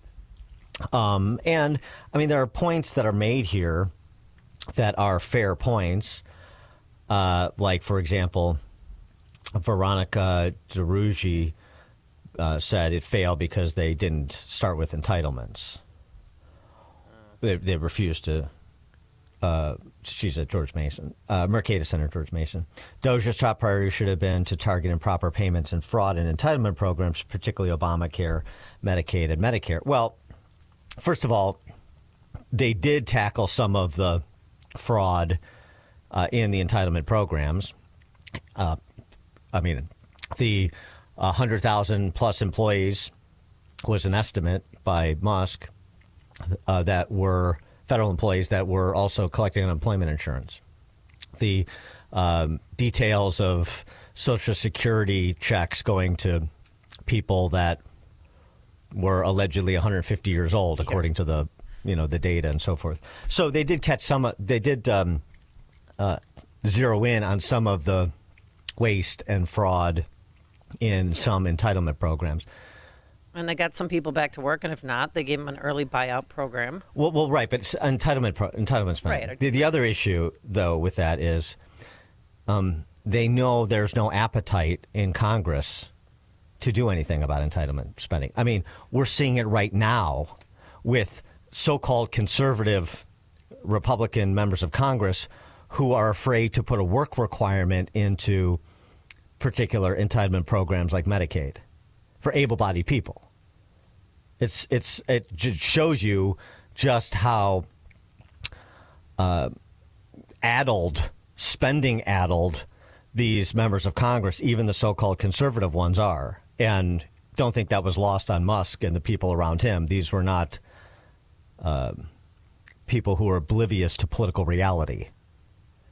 So that's what I say. So it's easy to say that, they should have, rooted out all of the waste, fraud, and abuse where all the money is being spent, which is on entitlement programs. Well, sure, but that necessarily presumes there's an appetite to do anything, even eliminate waste and fraud in those programs, and there isn't much of one. So is that really Doge's failure, or is that Congress's failure? I would say it's the latter. That's an example of what I'm talking about. Like I said, I don't think it's failure. I mean, there's some process arguments that are made. They should have gone regulatory before they went to operations. They should have asked more people for help, previous inspectors general and so forth, help them, map out all of the, sort of Rube Goldberg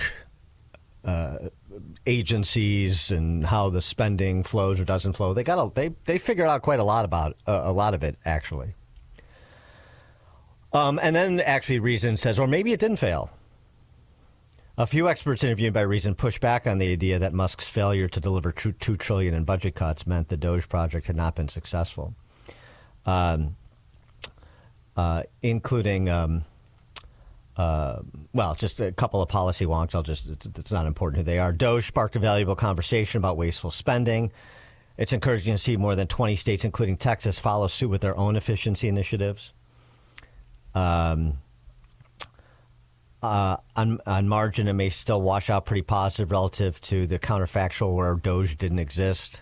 Yeah, I think these comments are getting to the larger point here. First of all, I mean, with Musk or any other talented executive, you're going to shoot for the moon on something like this. And if you come up a little bit short, well, I mean, you've still accomplished quite a bit. And they've accomplished quite a bit. And by the way, this is not supposed to be the end. This is supposed to be part of the common sense counter-revolution that means culture change. And so Congress is supposed to now pick up the ball and run with it, or the next round of personnel hires that can sustain Doge in some material way, since some of them are Treasury employees right now, for as long as these guys want to stay on, or bring in more guys with similar talents and mindsets and continue this on. Just continue. What did we just say? Permanent campaign. Well, you need a permanent effort against profligate spending, too. It can't just be 120 days for Elon Musk and a bunch of talented guys. And if they can't turn around 70, 80, 90 years of government growth, mismanagement, waste, fraud, and abuse, getting into businesses it shouldn't be in, if they can't turn that around in 120 days, then it's a failure. That's a little unfair, to say the least. This is such a moment. And to even Musk's sort of tangential engagement, he'll keep an eye on this, one would think. He certainly has an interest, and continue to platform the work that is being done, as are some other people that have great cultural significance and influence as well. So I think if you look at this properly, that this is the beginning. Right. It's a work in progress, right? And the other thing, yeah, it's a work in progress. And the other thing, yeah, 170 billion, and they're crying like, bloody murder. Of course the left is. But the other thing it does, by detailing as much has been detailed, is you start to say, you know what? Start to get people thinking, like, I mean, we didn't cut this thing that you identified. We're still spending over here, even though that doesn't make any sense. Yeah, these people will say that we can't cut $1 trillion and, be cats and dogs living together, and it'll be chaos in the streets and people starving to death. Well, that's all nonsense, it turns out. Of course we can cut $1 trillion based on how I see that these people spend our money. Of course we can. So now it starts to become what is possible, and what is not only possible, what is reasonable. Right, it's the whole Schopenhauer, all truth passes through 3 phases. First, it is rejected, then it is openly ridiculed, and then it is accepted as axiomatic. We're still the first stage.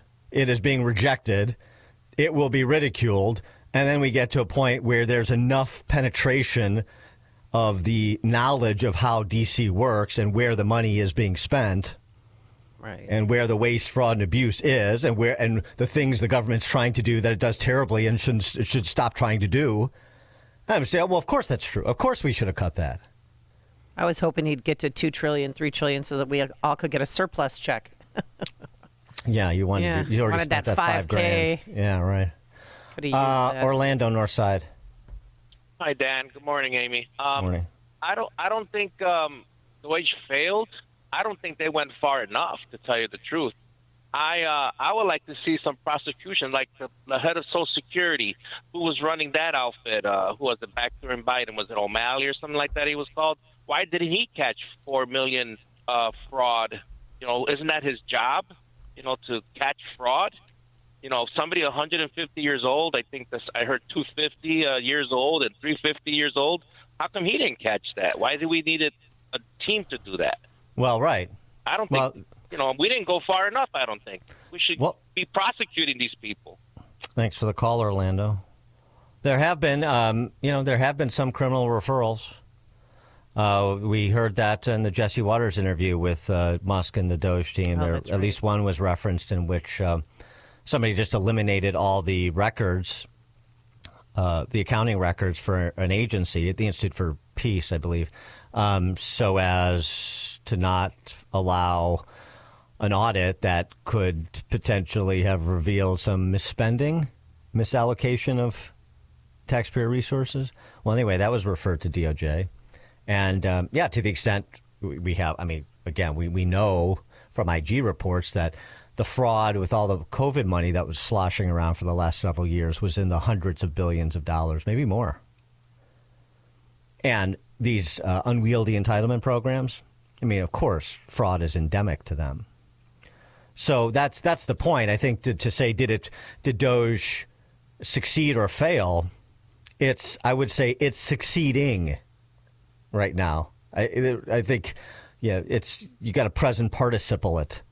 It's succeeding, and it needs to be sustained. Mike in the loop. Yeah, I agree. This is an ongoing effort. This wasn't a one and done kind of thing.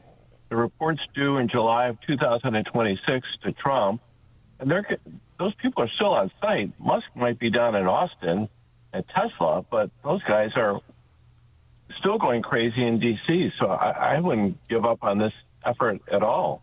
Yeah, I agree. Thanks for the call, especially when you have the engagement of cabinet secretaries like you have so many who have engaged on this and are, sort of competing and posting their own videos and sending out their own press releases about the grant funding that they're canceling and the regulations that they're rolling back, and so within their purview, within their ability to do so, and so forth. That's the culture change that needs to be redoubled, and just need to continue to press on with this. Be as relentless as the left is in growing government.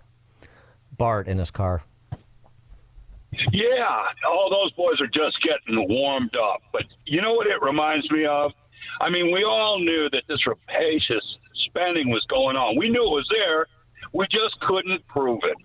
Kind of like we knew that Twitter was rigged and that the social media and the mainstream media were rigged, but we just couldn't prove it. And again, Elon provides the receipts for looking at everything. And he's a great patriot. They're burning his dealerships. Yeah, right. Thanks for the call, Bart. Mm-hmm. Craig in the birthplace of the Republican Party, Ripon, Wisconsin. Thank you. I just wanted to comment that I believe it's been a success already because it made so much headlines, positive headlines for Trump, and really gave his administration a boost in the polls and in the eyes of the voters to give him the support he needed to keep plowing through some difficult issues. Thanks for the call, Craig. Chet, Southside.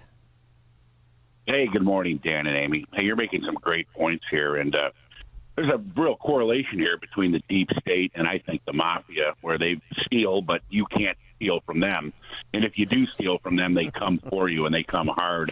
And in terms of Doge, you look at what he's doing. If you guys want receipts, look at the Treasury Department, the inflows. They're not running deficits anymore. We've had a couple months of positive cash flow on the Treasury, so it was only 50 or 60 billion, I think, in February, and I think April was an even more record month. So they're spending less money and taking in more. So all these people that are saying there's no waste, prove it. It's right there. The proof's in the pudding. And we didn't get to $36 trillion in a national debt without these guys wasting, truckloads of cash, on an annual basis. And you got to remember, Social Security, Medicare, Medicaid are all offline.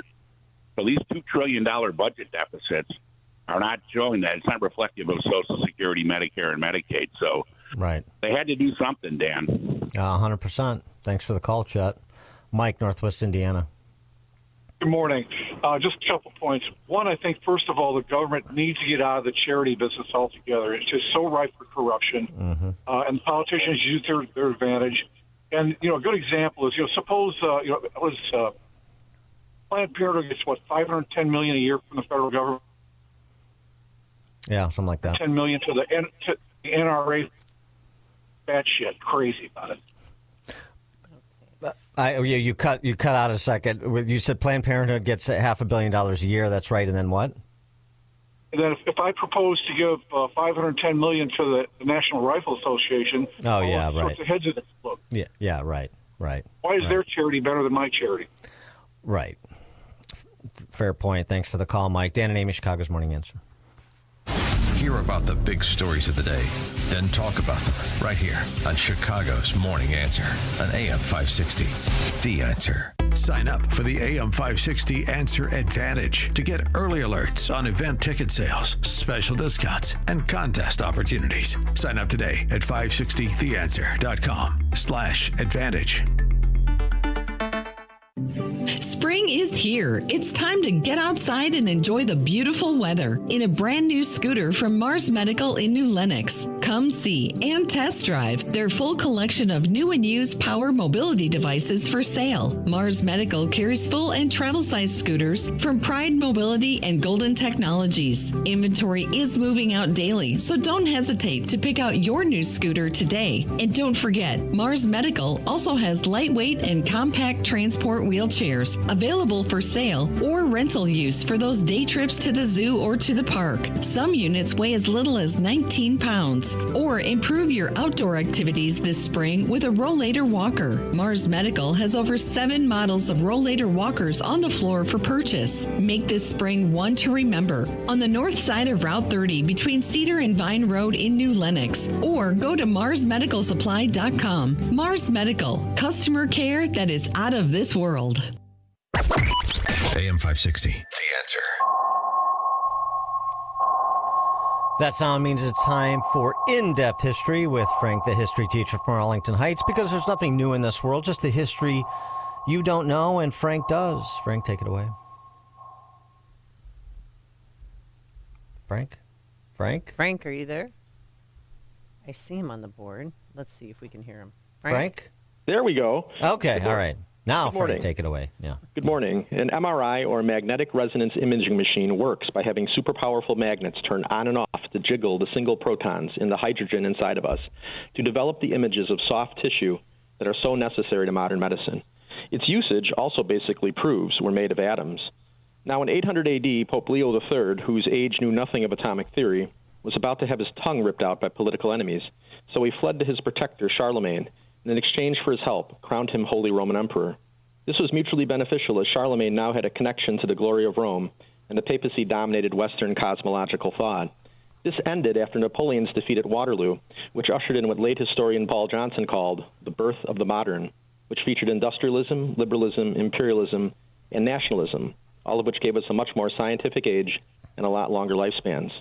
Now, I never tried a margarita pizza as a teen, as I always thought it had alcohol in it.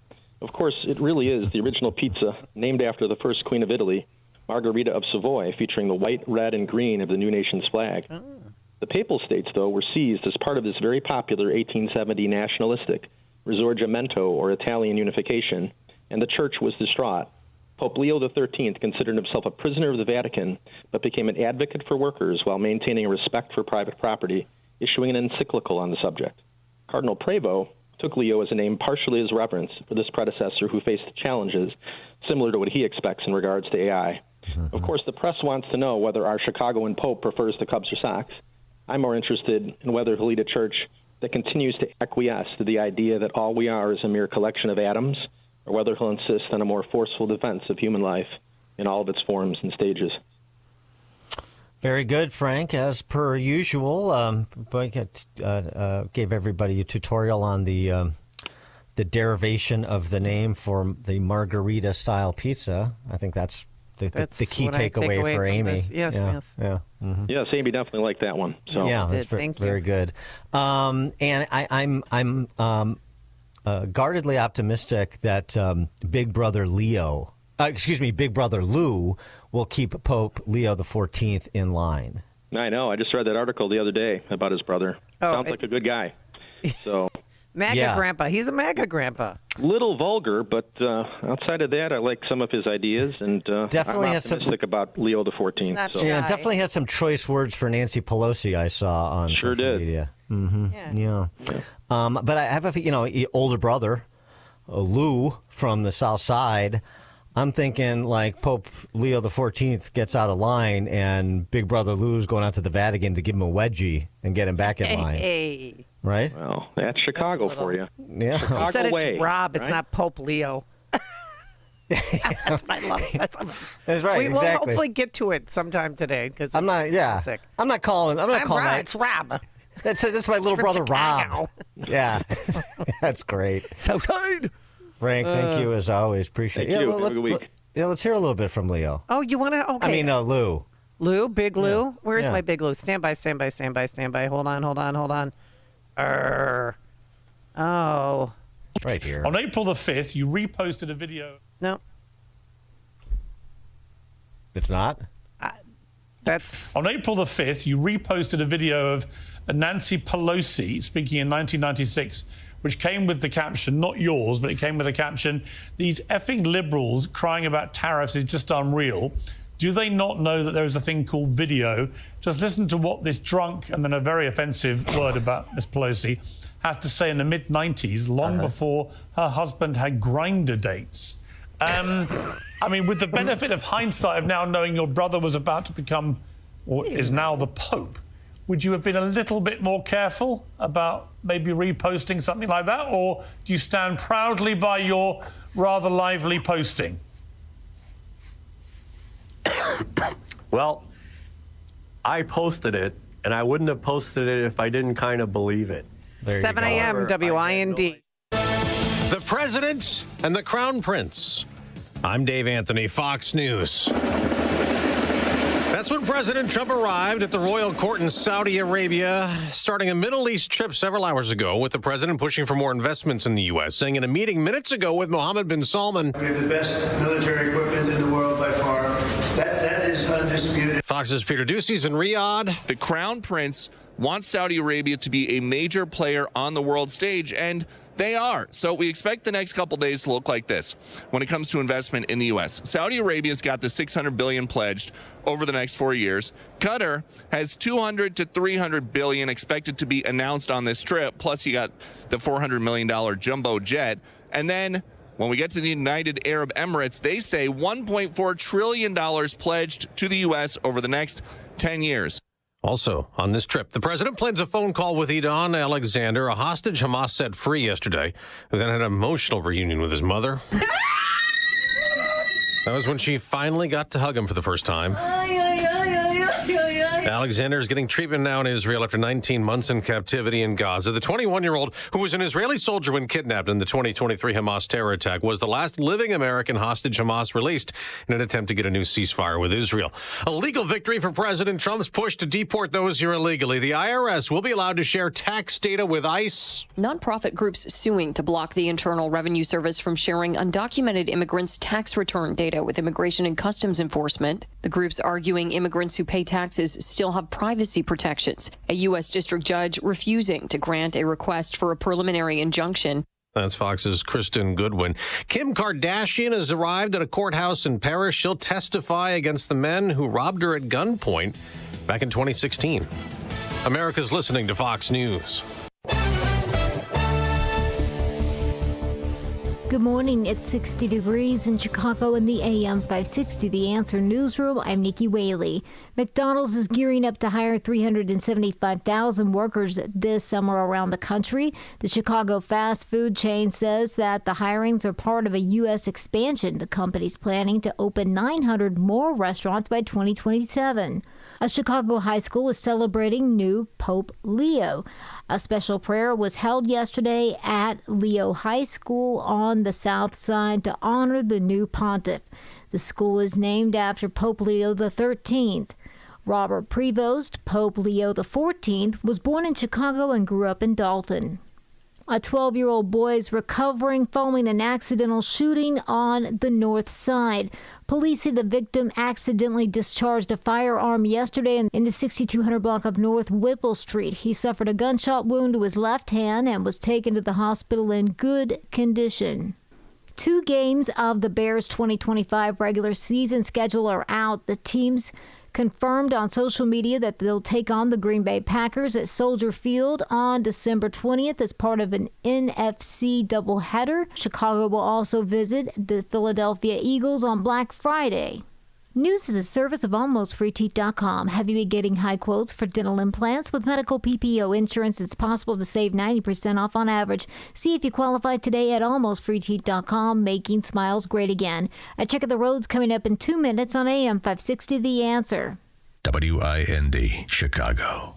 For nearly a decade, AM 560 has marked the start of summer with a night of cigar smoking and great conversation. And this year, we've expanded Cigar Night to 2 nights. Wednesday, May 21st at Goldbert's Farm in Pingree Grove. And Thursday, May 22nd at Gaelic Park in Oak Forest. Featuring the great Larry Elder, along with AM 560's Dan Proft and Sean Thompson. Tickets are on sale now at 560theanswer.com/cigar. That's 560theanswer.com/cigar. Sponsored by Optima Tax Advocates and attorney Stephen A. Leahy. Wow. At the time of this being written, both gold and silver are up some 40%. That's 40% in just 1 year. In fact, this past year, gold has broken all-time historic records by hundreds of dollars an ounce. And unlike all other financial instruments used today, that historic record goes back thousands of years. In times like these, prices have never been better on most collector and gold coins. Fox Valley Coins in Naperville is trying to keep up with demand. So they're paying the most ever on not only most gold coins and bars, but also those old coin and paper money collections. They're especially looking for the scarcer dates and higher grade coins. Take advantage of the record high market price and our huge demand now, whether you're buying or selling, or just want to find out their worth. Fox Valley Coins is the place to go.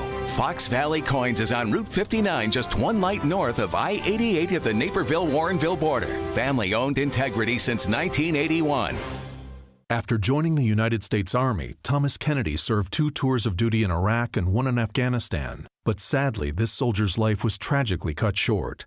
Thomas was killed by a Taliban suicide bomber in Afghanistan. He left behind his wife Cammie and their beautiful twins Maggie and Brody. Tunnel to Towers provided the Kennedy family with a mortgage-free home. Families like the Kennedys need your help. Donate $11 a month to Tunnel to Towers at T2T.org. That's T2T.org. Wesley Financial Group is not a law firm. Do you find yourself stuck in a timeshare? Get the real facts about the timeshare industry and your options for cancellation. Chuck McDowell, founder of Wesley Financial Group, has put together a free information guide that reveals the secrets the timeshare industry doesn't want you to know, including the 5 ways to get rid of your timeshare. Call now and get this timeshare cancellation guide absolutely free. Call 800-893-2288. 800-893-2288. 800-893-2288. Hey, John. Need any help over there? Oh, hey, Chris. Oh, I'm good. Just digging some new flower beds and planting a couple shrubs. You sure you should be doing that? You know, with your high blood pressure and all? It's all good. I got my blood pressure under control now. Really? New medication? No, a superfood juice that is absolutely delicious. A juice? Yeah, it's 120 Life. It has 6 natural ingredients that have shown to control blood pressure. Wow, in a juice? Yep. So controlling my blood pressure tastes great and I feel great. I wonder if 120 Life could fix my procrastination getting yard work done. Not sure about that, but it sure helped me. Certainly has. You and your yard look great.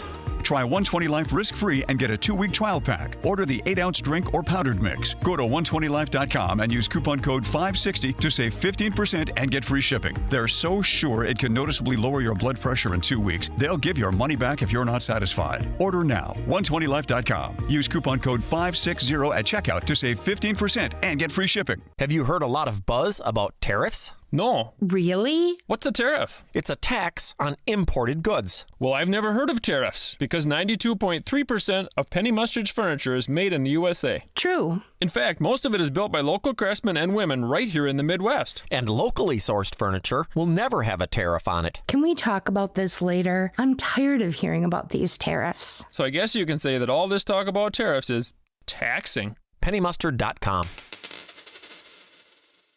Hey, heard you're getting ready to move. We just listed our house on the market. Just make sure you have the right attorney. Doesn't the real estate agent take care of all that? They stay involved, but you want to make sure you have a great lawyer that's negotiating the terms, helping resolve inspection items, clearing up title issues, preparing the deed and other documents, and attending the closing.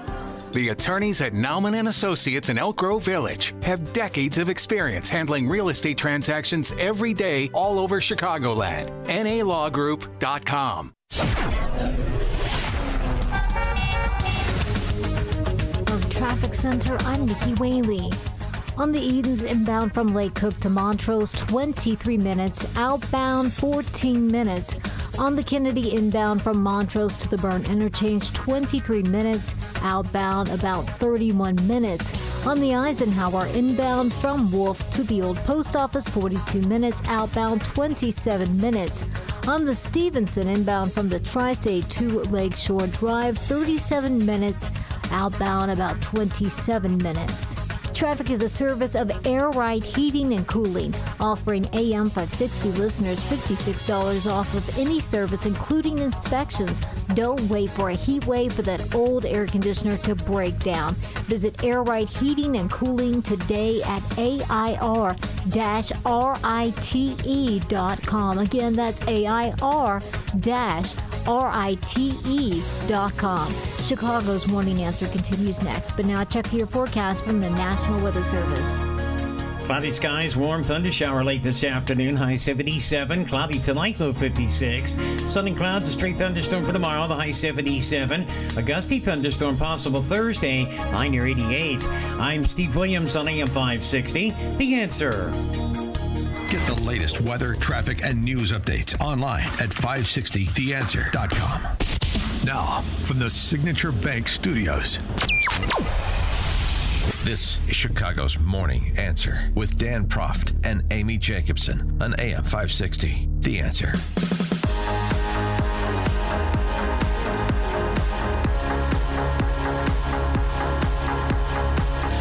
Top of the morning, Dan and Amy. President Trump yesterday addressing the trade deal framework with the Chinese Communist Party, worked out over the weekend by Scott Bessent and Jameson Greer and company, saying this is a reset.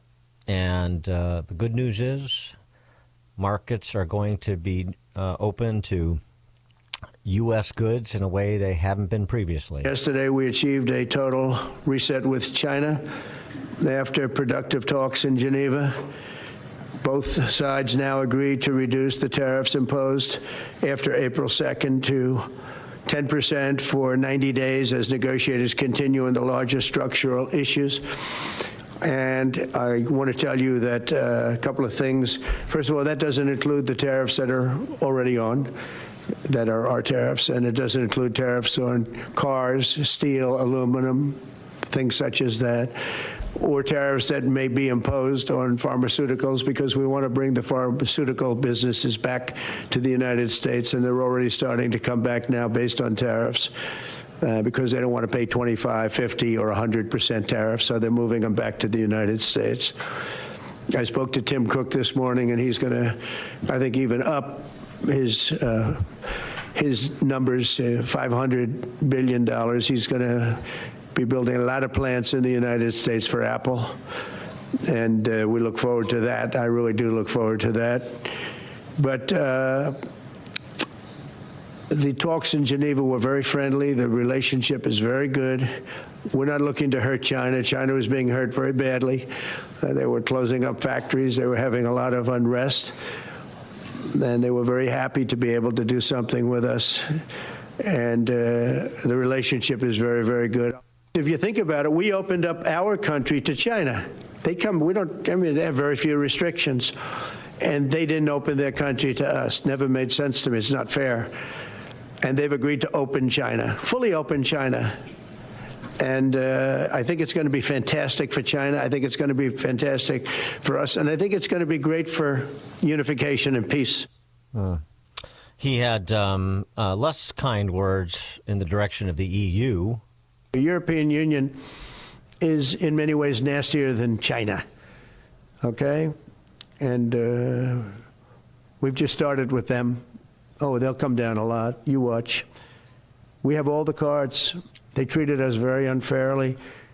They sell us 13 million cars. We sell them none. They sell us their agricultural products. We sell them virtually none. They don't take our products. That gives us all the cards, and very unfair. So they're going to have to pay more for health care, and we're going to have to pay less. That's all it is. Charlie Gasparino, you see on Fox Business routinely, writing in the New York Post that it was a good thing that both sides blinked and we have essentially a truce now.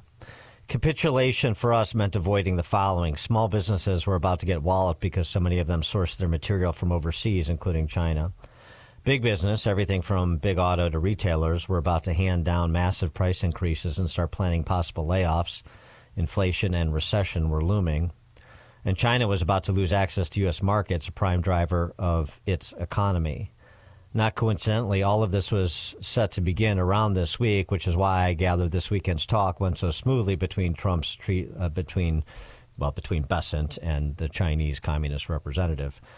For more perspective on this and what may be in the offing, pleased to be joined by Scott the Cow Guy Shellady, market specialist for Market Day Report, 10:30 to 1 p.m., as well as the host of the Cow Guy Close, 1 to 1:30, both at RFD TV. Scott the Cow Guy, thanks for joining us. Appreciate it. Good morning. Do you agree with Gasparino's analysis of why we got this ceasefire? I'd say maybe he's 10% correct. I mean, that's a tired old line. It's a tired old line. A lot of people are saying, but I come from this point of view, and there are some fairly smart people that will say the same thing, that these tariffs don't have to necessarily be automatically inflationary. There might be one price adjustment. There might be one price adjustment and it comes back down. But the scare tactic of nothing on the shelves, small businesses getting walloped, I guess is what you said his words were. Yeah. I mean, what's the alternative? Would this Charlie guy? I mean, I like Charlie, but does he want to go back to his 401k being a little higher and China ripping us off? I mean, the problem is this. We've been getting ripped off. It's patently not fair. It doesn't take anything more than a third grade education to see that. And so if you're going to try to make the amends for that and make a difference, there is going to be a time where it's uncomfortable. And that's the reason why Donald Trump's been the only president to try to do it. There's been a lot of other presidents that have just as many opportunities to do what he's doing today.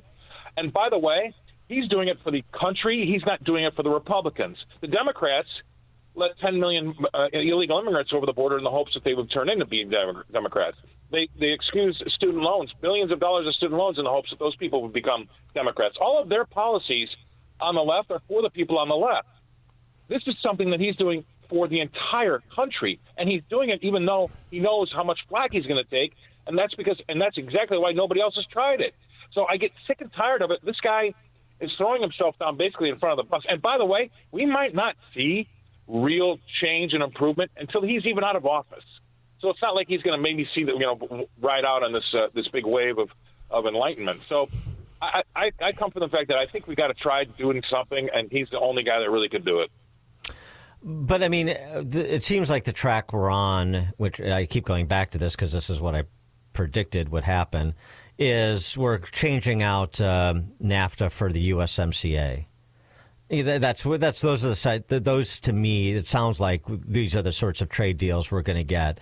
The trade deal with the UK has, we went through the particulars, has, certain benefits on both sides, but we'll deal with the digital services tax the UK imposes on our tech companies, and frankly, the EU does too, of course. Separate and distinct from that. I mean, these are not, you're going to see, my prediction is sort of a slight net benefit to all of this wrangling in terms of probably slightly lower trade barriers, generally speaking, than were present previous to Liberation Day and these negotiations. Is that where you're at, or are you someplace else? I think there's probably more. I mean, I think that if they stop with the $500 billion to $1 trillion worth of intellectual property theft every year, that might be harder to put into a formula that you're going to get at the end of the day and see what the great things that America would benefit from. I think there's probably more than that. I'm not a massive cheerleader for Trump. I'm not going to say that this is going to change people's religion, but we should come out on the other side with a benefit, and that benefit should be, reversing a lot of the things that have happened over the last 40 or 50 years. I think Steve Eisman said it right when he was on CNBC the other day that, when we tried to get, when China was going to the WTO and we were negotiating NAFTA, after those deals were done, Dan, you go back through Middle America, they not only lost their jobs, but they lost their entire towns. So I think that if you can try to put a stop to just a little bit of that, I think that's a decent enough thing to go through what we're going through. And by the way, a lot of the market has come back from where we were to not too far from where our highs are. So I think you got to give the guy a shot, because I think it's fair that his idea is not wrong. Let's see what he can do. We've been asking all of our market experts this over the last several weeks, so let's put it to you as well. The big, beautiful bill. On the tax relief side, what are must-haves for you, and what, if anything, are you willing to compromise on in terms of what some of these Republicans who are not afraid of tax hikes or want a higher SALT deduction for their high tax states are putting out there in order to putting out there, creating some disagreement that's holding up moving this along? The things that I would, the things he ran on, he has to put in there. No tax on tips, Social Security, and overtime. I think, the things that he actually opened his mouth to, he has to put in there.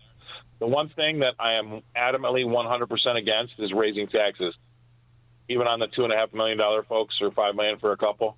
Mm-hmm.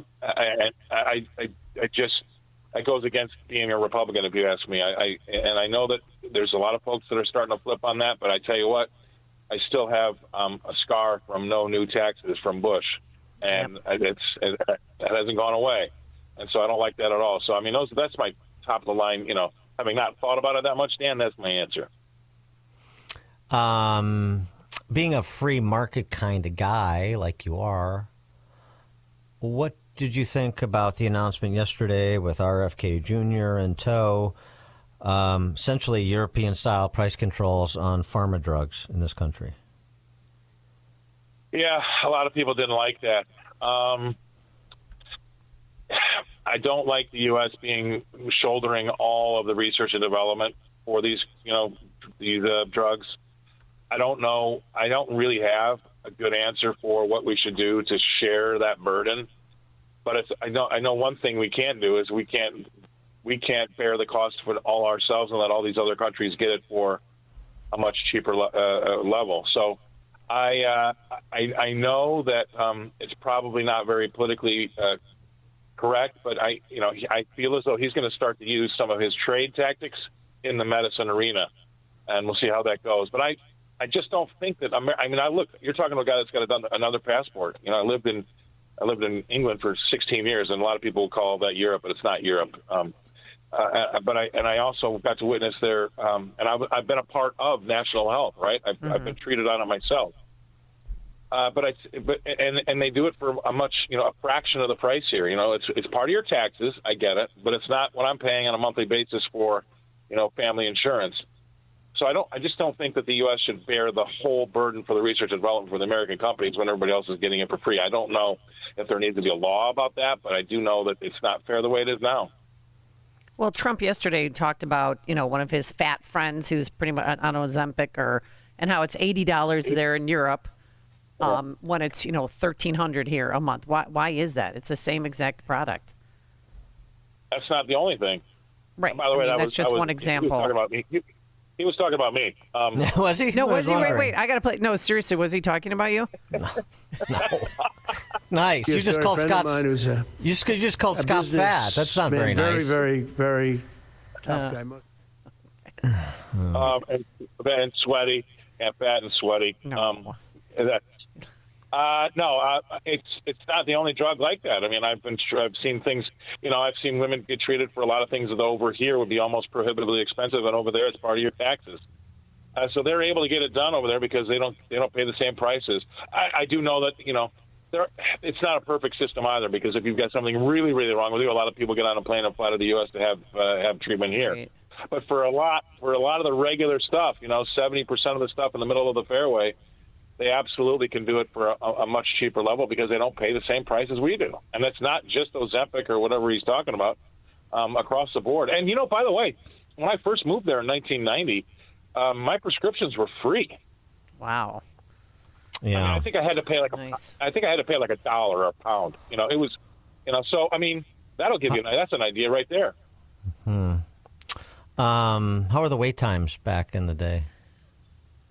It depends on what you have. I mean, it's like one of those things. If you sprained your ankle and it needs surgery, it's that could be 12 to 18 months.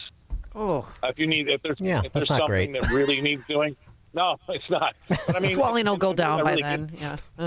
Where it really gets you is when kids have trouble seeing or they have trouble hearing. They don't really get seen to in a quick manner, so that really starts to stunt their learning when they're in school.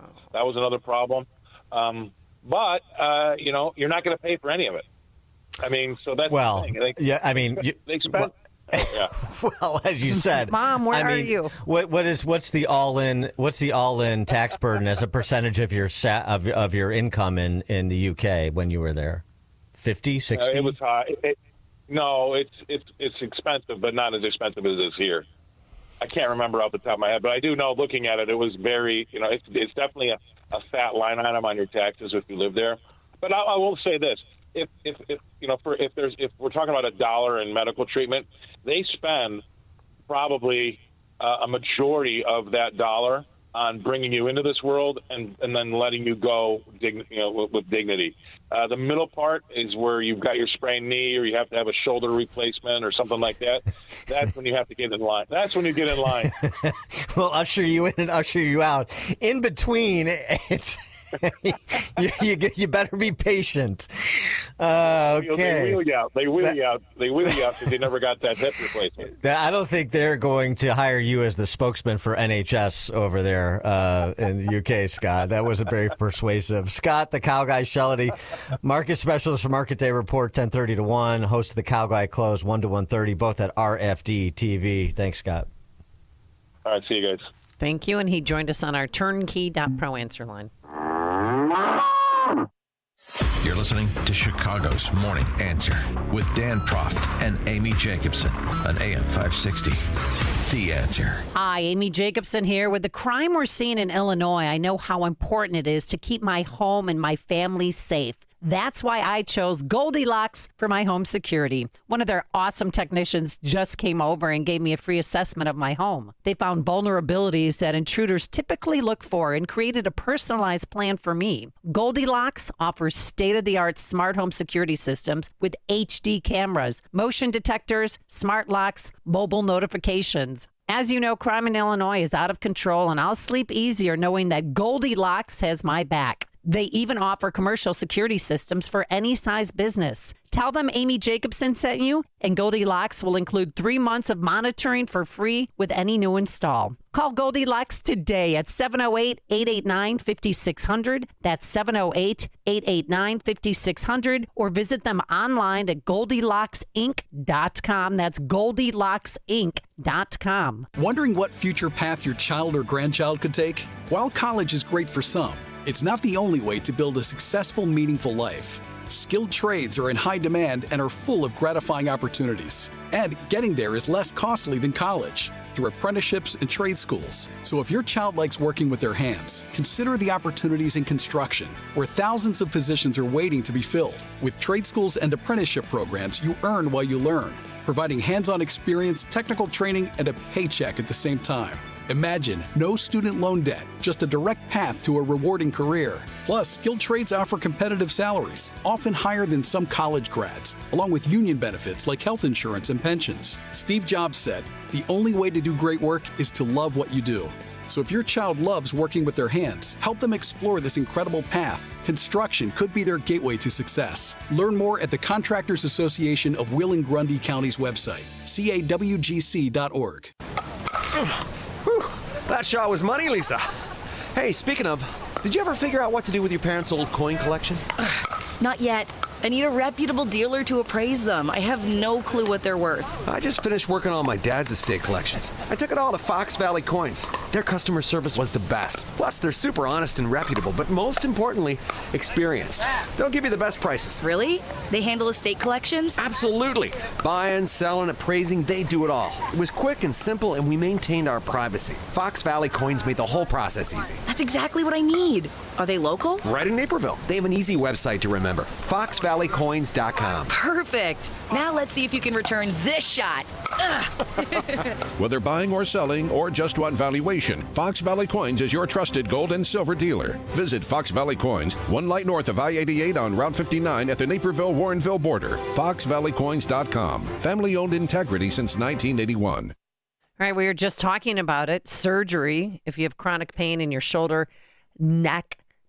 shoulder, hip, back, knees, elbows. But guess what? You don't have to have surgery. It's not your only option. And we all know some people who've had knee replacements who are still miserable. What we're talking about is regenerative medicine and our good friends over at QC Kinetics. They've been around for 8 years. They have 50,000 plus satisfied customers, and you can be the next one. It's remarkable. They use regenerative cell therapy to restore tissue in your achy joints. These are biologic growth factors with robust healing properties, carefully and strategically placed in your joint. It's a powerful and potent way to give your joints new life and repairing old tissue. The best part is there's no drugs, no surgery, and no downtime. Folks, it's an all-natural option with lasting relief. Imagine doing all the things you enjoyed this summer. It's going to be warm later this week. Get out and enjoy life. Be proactive.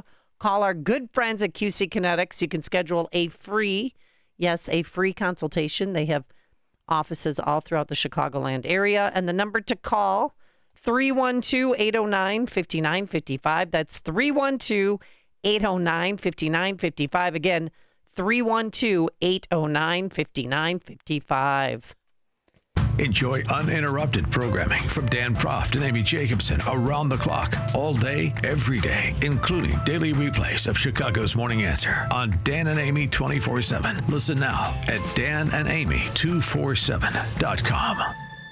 Are you growing your manufacturing team this year and need new employees? Turn to Monarch Technical Services in Rolling Meadows. They've been leading the Chicago staffing industry for manufacturing and engineering since 1987. You'll appreciate their vetting process, payment terms, and dedication towards excellence. They meet every candidate in person to interview and test for specific skills. Monarch assesses experience by using blueprint, shop math, part measurement, and CNC program exams. Monarch Technical offers unique payment terms. You now have 6 months to pay the finder's fee, and if for any reason the candidate leaves your employment, the fee ends. This allows you to make sure direct hire employees are fitting in before fees are paid in full. So if you're growing your manufacturing team this year and searching for exceptional talent and attractive payment terms, contact Monarch Technical Services at 847-342-1221 or visit them online at monarchtechnical.com. That's monarchtechnical.com. Continuing the privilege of enriching manufacturing for 38 years. AM 560, The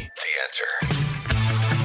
All right, coming up on Chicago's Morning Answer. At 7:37, we're going to have our weekly conversation with Ted Dabrowski, President of Wirepoints, wirepoints.org, all things policy related. And then at 8:08, we'll come back to hear about Trump's fat friend and revisit the discussion on price controls on pharmaceuticals. Take your calls in the 8 o'clock hour on that. All right, but now let's head into the newsroom. Here are the headlines.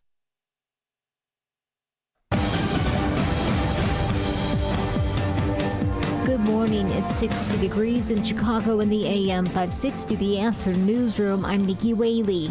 Good morning. It's 60 degrees in Chicago in the AM 560 The Answer newsroom. I'm Nikki Whaley. Secretary of State Marco Rubio set to meet with NATO foreign ministers in Turkey this week. In a statement, the U.S. State Department said that Marco Rubio would use this meeting to advance President Trump's agenda of ensuring NATO allies contribute their fair share to making the military alliance stronger. The Trump administration's called on allies to pay north of 5% of annual GDP on defence, up from NATO's current benchmark of 2%. It's a topic that will likely feature prominently at next month's NATO summit in The Hague. But this week's foreign ministers' gathering could be overshadowed by the prospect of a possible meeting between Ukraine and Russia's leaders, as Washington continues to push for a ceasefire agreement. William Denslow, Brussels. And today is National Apple Pie Day. America's favorite dessert is celebrated annually on May 13th. Researchers say the first known apple pie recipe came from England in the late 1300s. News is a service of Low T Center. Guys, if you've been thinking about starting TRT, now's the time. You can visit any Low T Center or Synergex and get your consultation and test. Free. Don't let low testosterone get you down this spring. Get the energy you need at Synergex or Low T Center. Offer limited. Book now at fixmylowt.com. I check out the roads coming up in 2 minutes on AM 560, The Answer. For nearly a decade, AM 560 has marked the start of summer with a night of cigar smoking and great conversation. And this year, we've expanded Cigar Night to 2 nights. Wednesday, May 21st at Goldbert's Farm in Pingree Grove. And Thursday, May 22nd at Gaelic Park in Oak Forest. Featuring the great Larry Elder, along with AM 560's Dan Proft and Sean Thompson. Tickets are on sale now at 560theanswer.com/cigar. That's 560theanswer.com/cigar. Sponsored by Liberty Cigar Company. It's Reveille. Chicagoland is excited. We have Da Pope. Images of a Portillo sign at the Vatican, comments that Trump's tariffs work as we now have a Made in America Pope, and the White Sox claiming they have a superfan are all entertaining the country. Pundits, writers, and Catholic lay people are poring over his spoken and written words and speculating on his choice of Leo for his pontifical name. Many say he will model his leadership off of Pope Leo XIII, whose encyclical Rerum Novarum addressed economic and social issues. That encyclical defends private property rights, rejects socialism, and advocates for the rights and dignity of workers. It also addresses the role of the church in promoting social justice. With Pope Leo XIV's roots in America, a capitalist economic system, how he looks at alleviating poverty and pursuing social justice will be interesting. Perhaps a study of the 50-year transformation of his hometown, Dolton, Illinois, from a faith-filled, prosperous, civic-minded town to a town deeply scarred with blight is worthy of study. When the Pope grew up there, he attended a thriving Catholic school and parish. Poverty was only 3.4%, and the town was one of the fastest growing in the area. Today, Dolton has an unemployment rate of 8.8%, double the national average, a poverty rate of over 20%, and at the local public high school, only 8% of the students are proficient in reading and only 1% proficient in math. Both the Pope's grade school and parish are now shuttered. Businesses have fled, crime is up, and previously well-kept homes are struggling under the burden of the highest property taxes in the nation. The question is, what happened to Dolton, and how do social justice warriors, the pontiff included, restore it to the decent place that formed the faith of the first American Pope? I'm Jeannie Ives. Check out The Real Story with me on Sunday from 7 to 9 p.m. and sign up for my newsletter at breakthrough-ideas.com. Stop feeling embarrassed about thinning hair and start looking and feeling your best with Hair Grow by New Nordic. Available online at Amazon, Walmart.com, and NewNordicUSA.com, or at your local CVS. From the Team Hopper Traffic Center, I'm Nikki Whaley. On the Edens inbound from Lake Cook to Montrose, 18 minutes. Outbound, 18 minutes. On the Kennedy inbound from Montrose to the Burn Interchange, 27 minutes. Outbound, 35 minutes. On the Eisenhower inbound from Wolf to the Old Post Office, 43 minutes. Outbound, 32 minutes. On the Stevenson inbound from the Tri-State to Lakeshore Drive, 40 minutes. Outbound, 26 minutes. This report is sponsored by Robert Half. At Robert Half, they found 67% of companies want to increase contract talent. That's why the recruiter's expertise and award-winning AI work quickly to find the skilled candidates you want at Robert Half. They know talent. Visit roberthalf.com/talent today. Chicago's Morning Answer continues next, but now check out your forecast from the National Weather Service. A little bit warmer, cloudy, thunder shower late this afternoon. High today 77. Cloudy tonight, low 56. Partly sunny, straight thunderstorm for tomorrow. The high at 77. Variable cloudiness, a gusty thunderstorm on Thursday. The high up to 88. I'm Steve Williams, IM 560. The Answer. Get the latest weather, traffic, and news updates online at 560theanswer.com. Now, from the Signature Bank Studios. Insert Democrat socialist here. Runs the Democratic House floor for 30 plus years running. He's promising this and he's stealing that. Where can you get that kind of money? He's using your house like his own piggy bank. You ought to know by now. You can pay off your house here in Illinois, but you can never keep up with the taxes. Oh, it's always been the plan to have a taxpayer pay, no doubt. Not a matter of if anymore, but when you're moving out. I said, when you're moving Top of morning, Dan and Amy. We mentioned, talked a little bit earlier in the program about Doge, but we didn't get to the latest installment of the Illinois Doge report that are being brought to us by Chicago City Wire. The latest example of the government largesse, your state tax dollars, what you pay to the state, being used to fund the political power structure's political infrastructure. Centro de Trabajadores Unidos, United Workers Center on the far south side. Well, east side, actually, but yeah. A nonprofit promising to, quote, build immigrant and worker power by working to advance systemic change that promotes racial, gender, and economic justice and stabilizes low immigrant... Stop, please. You can fill in the rest of the identitarian yes, tripe. you. It's cut and paste. Wow. Immigrant and worker power. That's what they do at Centro de Trabajadores Unidos. In 2022, the total revenue for this nonprofit, nonprofit, right? Sure. 1.1 million. Last year, well, this year actually, the state of Illinois appropriated $4 million in state taxpayer funds, 4x their revenue from just 3 years ago in the form of taxpayer underwriting. Of course. Well, because they're building immigrant and worker power by working to advance systemic change that promotes racial, gender, and economic justice and stabilizes low immigrant communities and communities of color. Good job. You thought you couldn't put a price on it? $4 million, at least for this organization. The trained by what do we mean when they say build immigrant and worker power? Well, I mean, they, for example, tell people where to hide if they're here illegally and ICE comes knocking at the door. I'm not kidding. Quoting, private areas, kitchen, break room, etc., where the workers are, ICE is not allowed to search. Oh. Okay. It's a handy tip if you're listening and you're here illegally.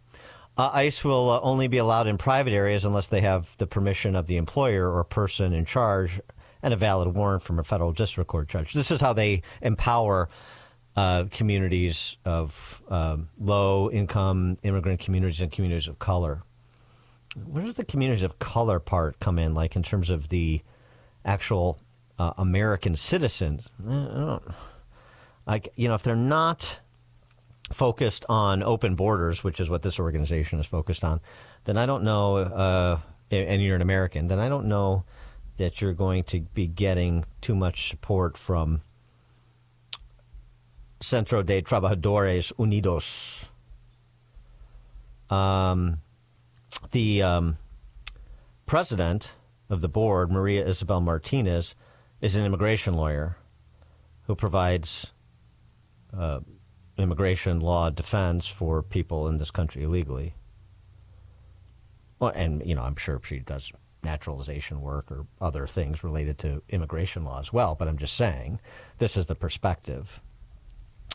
Fellow board member Optima Areola is a community organizer who works as political director for the Illinois Coalition for the Rights of Immigrants and Refugees, which is basically an open borders sanctuary city advocacy group. $4 million.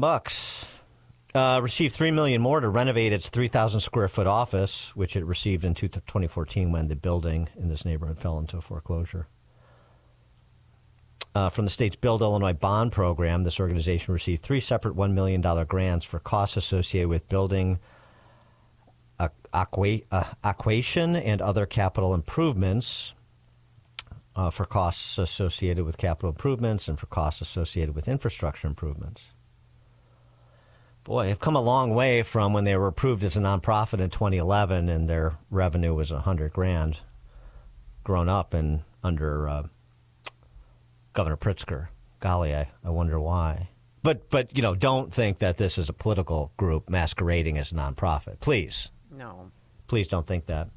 A related story today, Chris Miller and Brad Holbrook, two of the few conservatives in the House Republican caucus at the state level, General Assembly, State House, are having a press conference on the Illinois Doge project that they're doing, trying to identify waste, fraud, and abuse like this within Illinois state government. I understand from Jeannie Ives, $1 billion has been identified so far to useless NGOs like this one. Well, they're not useless. They're very useful for political reasons to those in political power. But maybe taxpayers have a different perspective on that. Let's start there with Ted Dabrowski, President of Wirepoints, wirepoints.org, all things Illinois policy related. Ted, thanks for joining us. Appreciate it. Good morning, Dad. Good morning, Amy. The Illinois Doge project, that seems like something worthwhile. I'm glad to see that at least there's a few legislators down there that are picking up what is being laid down at the federal level and is being advanced in other states as well. I mean, even if there's not the political will to do anything about it, the least that can be done is documented to try to engineer the political will to do something about it. Well, that's right. It's good to see Miller and Halbrook and these guys who've been great at just pointing out waste, for years. That Eastern Bloc, that small voice, but a strong voice that's, called out for watching this stuff out. And, it's also great to see Jeannie Ives, of course, put all that together with them. We need a Doge, obviously, and obviously we're not going to get the support from the administration for it, neither in Chicago nor in Illinois. But like you said, there's enough data out there, and to identify. It's amazing. When I look at it and I read this piece, and it's a good piece because you realize, and your readers know it, but ordinary people won't, of just how the government uses these grants and this money, taxpayer money, to fund their political goals. Especially on immigration, where we've seen not just the outright $1.5 billion spent on health care, but now this kind of money, which is just working the system. It's phenomenal, and I don't mean that in a positive way. So it's just great that we're doing the Doge. We have to be ready for it, where one day maybe we can actually do it from inside the administration rather than outside of it. Mm. Yeah, and I love the whole cut and paste, as I said, identitarian tripe that all these NGOs use. I mean, they all say the same thing. It's always for system, addressing something systemic to empower the downtrodden communities of color, gender, social justice, gender justice, economic justice. Okay, so we have a clean sweep in terms of the power structure. It's all the new Marxist Party types. You've got a lot of black politicians in office, including at the lieutenant governor level, and auditioning to be a United States senator. And yet then I look at where the money is being sent to all these NGOs, and I look at who the politicians say they are fighting for so diligently in office. And then I see this report from you over at Wirepoints about Chicago's black unemployment. And, boy, gosh, there's a real disconnect, isn't there? there really is a big disconnect, and I would love for the black community to at least look at what their politicians say and then what's delivered to them. And of course, many of the black community vote for Democrats, but we've seen a big awakening in recent years. But yeah, it's amazing. You look at this GDP growth, which I think is the base for having the black community be successful. We looked at the growth rate of the largest 15 cities in the country, and Chicago is the worst for economic growth of the 15. And you can't have good jobs, you can't have good pay without a strong economy. And we're at the bottom, and you got the fast-growing states growing at 4 and 5 times the rate of Chicago over the last 5 years since Pritzker took over. It's phenomenal, and it's no wonder that people struggle. I mean, when you have an economy which is the worst, people aren't going to make ends meet, especially the ones at the lower income level. Yeah, they're not going to be employed, so they can't make ends meet. Chicago also has the highest black unemployment rate among the nation's 15 biggest cities that you researched as well. I mean, it's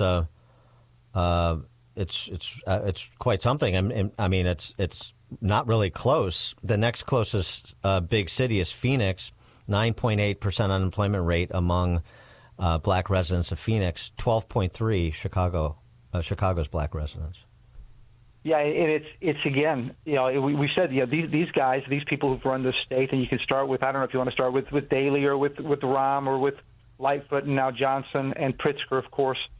They've destroyed jobs and opportunity for black Chicagoans, and we've got the anecdotal stories. I mean, I've met blacks who, I tell the story of I got a haircut in Atlanta, and a woman escaped Illinois, she said, because a black entrepreneur, she had a beauty shop, and she said it was dead in Illinois. And she went down to Atlanta, and it's just booming, and she's become this, kind of this entrepreneur. There's just a lot going on. Same thing in Houston, and we're killing the opportunity. And you just look at the unemployment rate. You look at the poverty rate. We have the worst poverty rate among those top 15 cities in the country. Why is that? Especially when you got all this obsession about equity and progressivism. But it's been a disaster for blacks here. So, well, also too, I mean, just looking at like black household income, median income of black households in Chicago, it's the third lowest of the 15 big cities you looked at. But other cities have Dem politicians in charge: L.A., Houston. In fact, most of them do. New York and Austin. Denver. And yet their black residents there, household income is higher. Median household income is higher there. Unemployment rate is lower there. So it's one of those things, too, where at some point you have to say not only is it this party, but it's the particular varietals of this party in this city and in this state.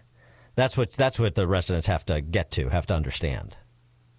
Yeah, it's toxic stuff, and what's also fascinating is that like you mentioned in Illinois, you mentioned like Georgia or Alabama or Houston, Texas, right? And they're so dismissive, racist states, whatever.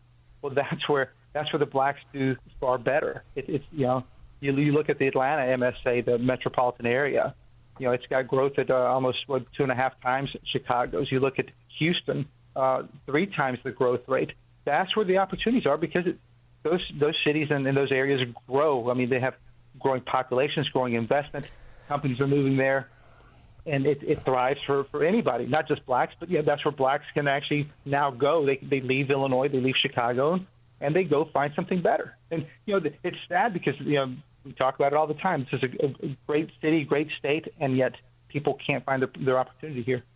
Now, Ted, in 3 days, something seismic might happen. Stacey Davis Gates is up for re-election. A woman, now she ran a deficit with the CTU. She didn't pay her own taxes or utilities, and she sent her son to private school. Do you think that's enough to make her challenger take her top spot?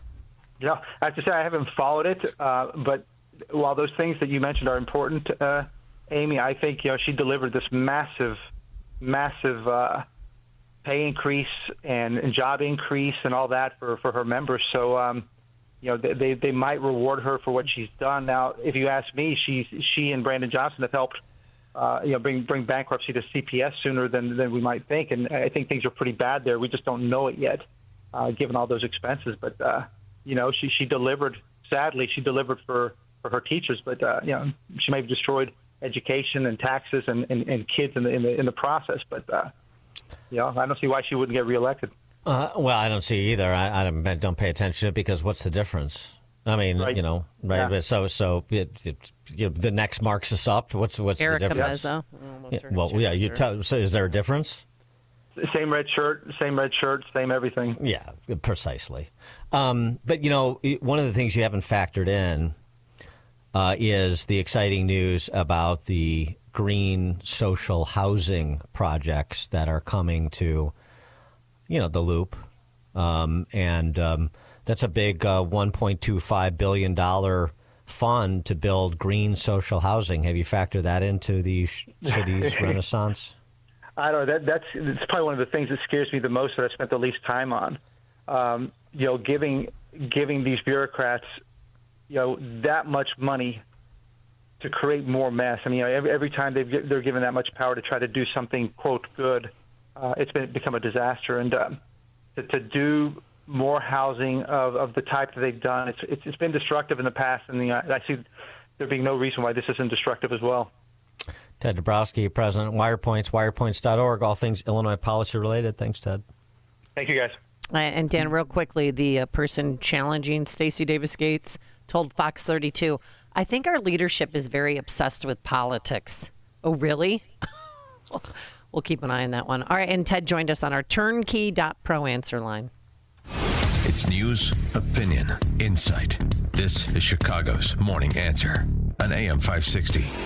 The Answer. Can you afford not to have effective video surveillance? Is your outdoor inventory at risk? Theft and vandalism can hit your bottom line hard. Stop these events before they happen. Monitor your business 24/7 with alarm detection systems. We prevent crime with live operators watching video alerts, ensuring your assets and employees are secure. It's not worth the liability when you can effectively protect what matters most. Call ADS at 1-630-844-6322 or visit adsalarm.com for a free demo. Alarm license number 127000143. Spending too much on security guards to patrol your property? With rising crime rates, guards may not be enough. And the cost, it's adding up fast. At Alarm Detection Systems, we offer a more innovative solution. Live video monitoring. Cameras provide extra coverage in even the hardest to reach areas. Unlike guards, they never get intimidated. Our operators watch video alerts in real time, cut costs, increase coverage, and stay secure. Call ADS at 1-630-844-6322 or visit adsalarm.com for a free demo. Alarm license number 127000143. There's a financial article that had this advice about spending money in retirement. Don't touch your Social Security until 70. Don't touch your 401k until 73. Don't touch your Roth IRA until everything else is gone. Okay, so what's missing? Well, you got to eat. Aren't we past the point of our lives when our mommy slaps our hands and says, don't touch that? That's not what you're going to hear when you call Alpha Wealth Group. You've worked hard to get where you are at this point in your life. It's time to enjoy yourself and your money. The complimentary discovery meeting will show you how to grow and protect money, how to reduce taxes, what to do about Social Security, and most importantly, how to build your monthly income so you can have confidence in your retirement and enjoy yourself. Call Tom Fortino at Alpha Wealth Group today at 630-864-6711 and ask for a complimentary discovery visit. You can also visit Alpha Wealth Group at alphawealthgroup.com, or you can call 630-864-6711. 8 years. It has been 8 years since QC Kinetics has been the nation's leader in non-surgical relief for joint pain. Hi, Amy Jacobson here, and this is remarkable. Using regenerative cell therapy to restore tissue in your achy joints. These are biologic growth factors with robust healing properties, carefully and strategically placed in your joint. Listen, it's a powerful and potent way to give your joints the new life and repairing old tissue. Best part, there's no drugs, no surgery, and no downtime. This is an all-natural option with lasting relief. Imagine doing all the things you enjoyed this summer without joint pain. Here's what I want you to do. Contact my good friends at QC Kinetics and ask for your free consultation. You have nothing to lose. Saturday appointments available. The number to call is 312-809-5955. That's 312-809-5955. 312-809-5955. While Dennis Prager is recuperating, we know you miss your daily dose of Dennis. That's why Pragertopia is giving you a special gift. Right now, Pragertopia members can hear the best 2 hours of Dennis's favorite segments from as far back as 2010. On Monday, you can hear the Happiness Hour. Life, liberty, and the pursuit of happiness. That's what I'm about. Tuesday is Celebrity Guest Day. Donald Trump Jr. is in studio with me. On Wednesday, it's the Male-Female Hour. I really do wish there were a way to ascertain the number of marriages that this hour has helped. Thursday, the Ultimate Issues Hour. Not having ultimate issues clarity is like having a map, but you don't know where you're going. And Friday is Open Lines. Feel free to ask me anything about me, about you, about life. So if you're missing your daily dose of Dennis, go to Pragertopia.com and hear all your favorite segments, along with lectures, celebrity interviews, his famous Torah teachings, and more. Get your daily dose of Dennis at Pragertopia.com. Pragertopia.com. The following is a paid advertisement by Family Vacation Getaways with the purpose of soliciting sales of vacation ownership. For complete details, please visit fvgradio.com. If you want a 100% complimentary stay at a luxury resort in Cancun, airfare not included, then Family Vacation Getaways is your ticket to paradise. See website for complete details. We're giving away 5 days and 4 nights to the first 50 callers who can name an animal that lays eggs and is not a bird. An animal that lays eggs and is not a bird. Do you know it? Call now, 800-208-0414, 800-208-0414. You're also eligible for an exciting bonus vacation to Orlando, Florida for just $498. And don't worry about anything ruining your plans. We can extend your travel up to 18 months. Name an animal that lays eggs and is not a bird, and you get a complimentary Cancun resort stay and an optional bonus vacation to Orlando for just $498. What are you waiting for? Call 800-208-0414, 800-208-0414, and give us your answer. The preceding is not a contest and is a paid advertisement by Family Vacation Getaways and not sponsored by this program or its affiliates. AM 560, The Answer. All right, coming up on Chicago's Morning Answer. We'll hear about President Trump's fat friend and the different costs of Ozempic across the pond versus the United States as the predicate for his price controls on pharma drugs. We'll hear about it, and we'll talk to Richard Epstein about it at 8:08. Yeah, you call it the fat shot. All right, today we're going to have 77 degrees, clouds, afternoon thunderstorm. It is now 8 a.m. WIND, Chicago. Taking a Buy American message to the Middle East. I'm Dave Anthony, Fox News, and President Trump is in Saudi Arabia. He just thanked the Crown Prince Mohammed bin Salman for a lot of investment in the U.S. In the United States, it's probably 2 million jobs that we're talking about this visit. President Trump then said, I like visiting with you. I really believe we like each other a lot. Fox's Peter Doocy in Riyadh, the first stop on a Middle East trip that will also take the president to the United Arab Emirates and Qatar. He thinks this trip could yield $1 trillion in new spending from Middle Eastern countries and companies in the United States over the next 4 years. $600 billion of that coming from Saudi Arabia. Now, also on this trip, President Trump is expected to have a phone call with Idan Alexander, the 21-year-old Israeli soldier from New Jersey, the last living American hostage that Hamas freed in an attempt to get a new ceasefire with Israel. And that is when Alexander was reunited with his mom yesterday, hugging him. We just got an inflation update showing consumer prices rose a little less in April than Wall Street expected. We came in at 0.2% month over month. Fox Business Network Cheryl Casoni. 2.3% is the headline number year over year. The Street's estimate was 2.4. Yeah. So again, that's a lighter number than expected. It's also slightly less than March, making this the lowest annual rate of inflation, 2.3% since February 2021. Kim Kardashian on the witness stand in Paris testifying. I absolutely did think I was going to die, Kim Kardashian's words as she recounts being bound at gunpoint in a Paris hotel suite. The attack happened in 2016, and this is the first time she's confronted the men accused of robbing her of more than $6 million worth of jewelry. Fox's Jonathan Savage. Earlier in Paris, famous actor Gerard Depardieu was convicted in another trial of sexually assaulting 2 women on a movie set. America's listening to Fox News. Good morning. It's 62 degrees in Chicago in the AM 560 The Answer newsroom. I'm Nikki Whaley. A former volunteer assistant wrestling coach for Deerfield High School faces child porn charges. Alexander Evan Cohen of Crystal Lake was ordered held in McHenry Jail on Friday on 10 counts of child porn. Cohen previously worked as a volunteer coach for the boys wrestling team for District 113 in the 2018-2019 and 2019-2020 year. School officials say the charges don't involve any other current or former employees or volunteers. 3 people are hurt following a crash on Chicago's northwest side. Police say the accident happened early Monday morning when a driver lost control and slammed into a pole in the 4700 block of Northwestern Avenue. All victims were sent to the hospital, including 2 with serious injuries. Authorities are investigating after a car crashed into a building on the southwest side. Police say a woman was driving early Monday morning in the 6900 block of West Archer Avenue and 2 people riding electric scooters drove in front of her vehicle. The woman swerved to avoid the scooters and hit what appeared to be the American Legion Arjo Summit Post 735. The driver suffered minor injuries. No citations have been issued at this time. It's a new day on Wall Street following a positive Monday performance with news of a temporary trade war truce between the U.S. and China. The move will see tariffs slashed for 90 days. Banking, retail, and technology shares advance in a broad rally as investors cheered the de-escalation ahead of more trade talks. News is a service of Fox Valley Coins. This is a great time to bring in your scrap, gold, jewelry, and sterling flatware. Cash or check offered on the spot. FoxValleyCoins.com. A check of the roads coming up in 2 minutes, but now time for the Signature Bank Business Beat. I'm Charles Payne, and this is the Fox Business Report.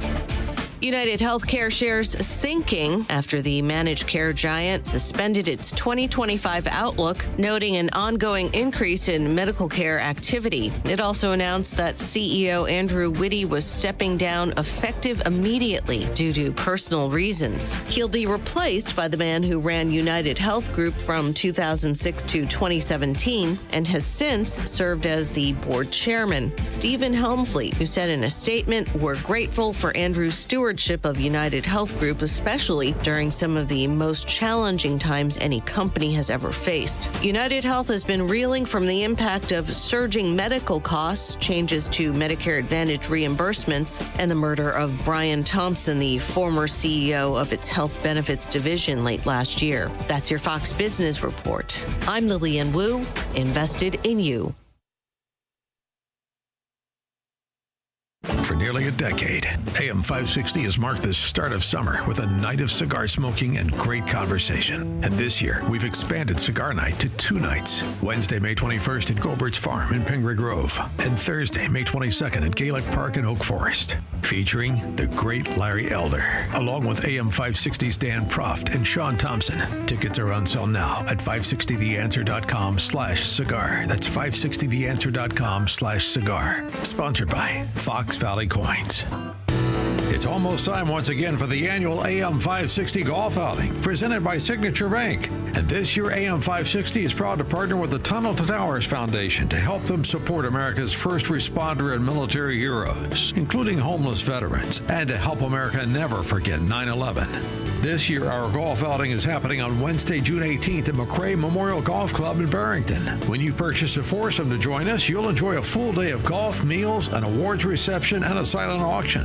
And if you're a business owner, when you purchase a foursome, you'll also receive an AM 560 marketing campaign, which includes 25 one-minute commercials to air on AM 560 Monday through Friday between 5 a.m. and 8 p.m., and a free digital marketing analysis. Reserve your foursome today at 560theanswer.com/golf. That's 560theanswer.com/golf. Sponsored in part by Quick Delivery Service and by State Farm Insurance Agent Anthony DeGrotto.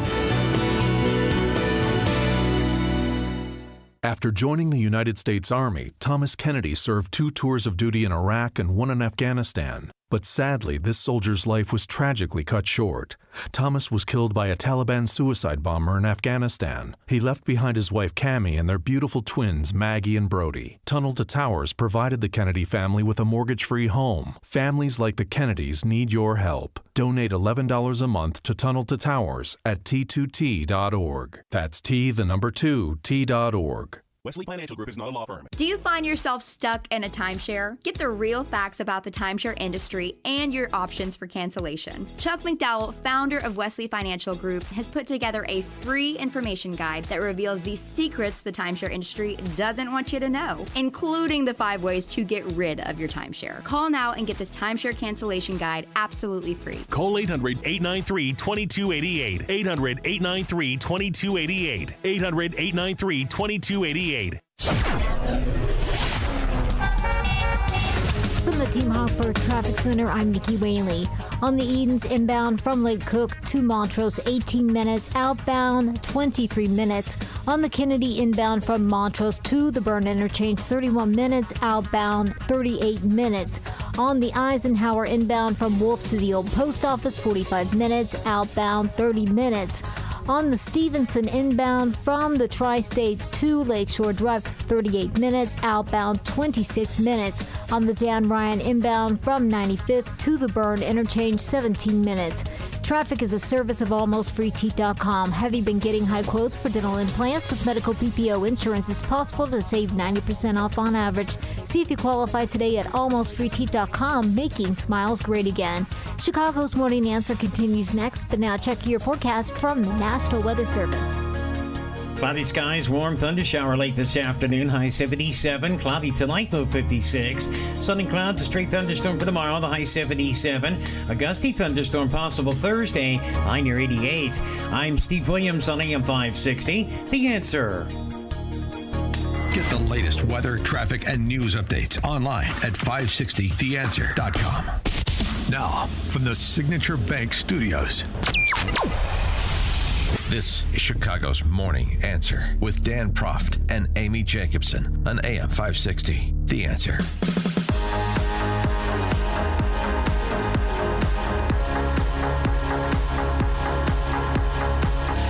Top of the morning, Dan and Amy. So President Trump posted on social media, on Truth Social, and then had the presser with RFK and Dr. J and Dr. Marty in tow. I'll be citing one of the most consequential executive orders in our country's history. Prescription drug and pharmaceutical prices will be reduced almost immediately by 30 to 80%.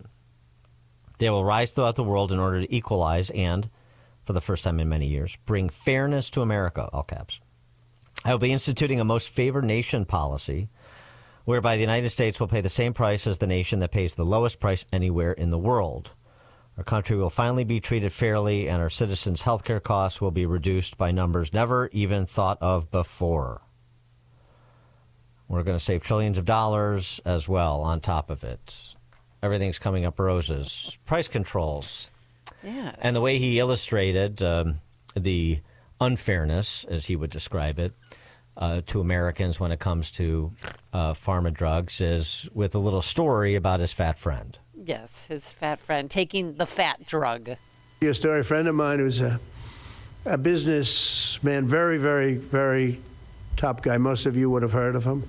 Who is it? Highly neurotic, brilliant businessman, seriously overweight, and he takes the fat shot drug. And he called me up, and he said, President, he calls me, he used to call me Donald, now he calls me President, so that's nice respect. But he's a rough guy, smart guy, very successful, very rich. I wouldn't even know how we would know this, but because he's got comments. Said, President, could I ask you a question? What? I'm in London, and I just paid for this damn fat drug I take. I said, it's not working. He said, I just paid $88. And in New York, I pay $1,300. What the hell is going on? He said, so I checked. And it's the same box, made in the same plant, by the same company. It's the identical pill that I buy in New York. And here I'm paying $88 in London. In New York, I'm paying $1,300. Now, this is a great businessman, but he's not familiar with this crazy situation. Well, it's a funny story. I just want to know who it is. Maybe you can tell your fat friend, try diet and exercise instead of paying $1,000 for Ozempic. I don't know. Yeah. I know. But as Kim Strassel writes in the Wall Street Journal in a pretty compelling piece, I must say, price controls are price controls, no matter how proponents try to spin them.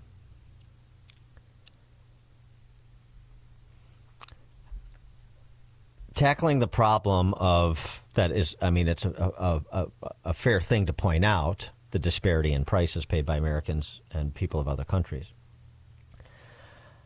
But as she writes, tackling the problem by taking it out on the innovators, by importing other countries' backward policies, will only harm the world's greatest producers of cures and replicate those countries' failing systems.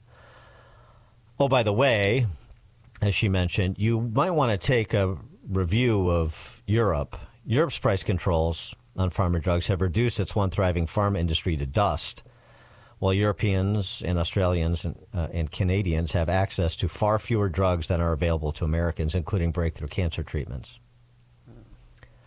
Now, those nations also show how a lack of innovation leads to even higher healthcare costs in the longer run, because you don't have access to those same drugs in part. Then what do you do to deal with this unfairness in a productive way? Well, she's got some ideas. Doubling down on competition, including with Medicare Advantage, inject more price transparency, fix the regulatory system.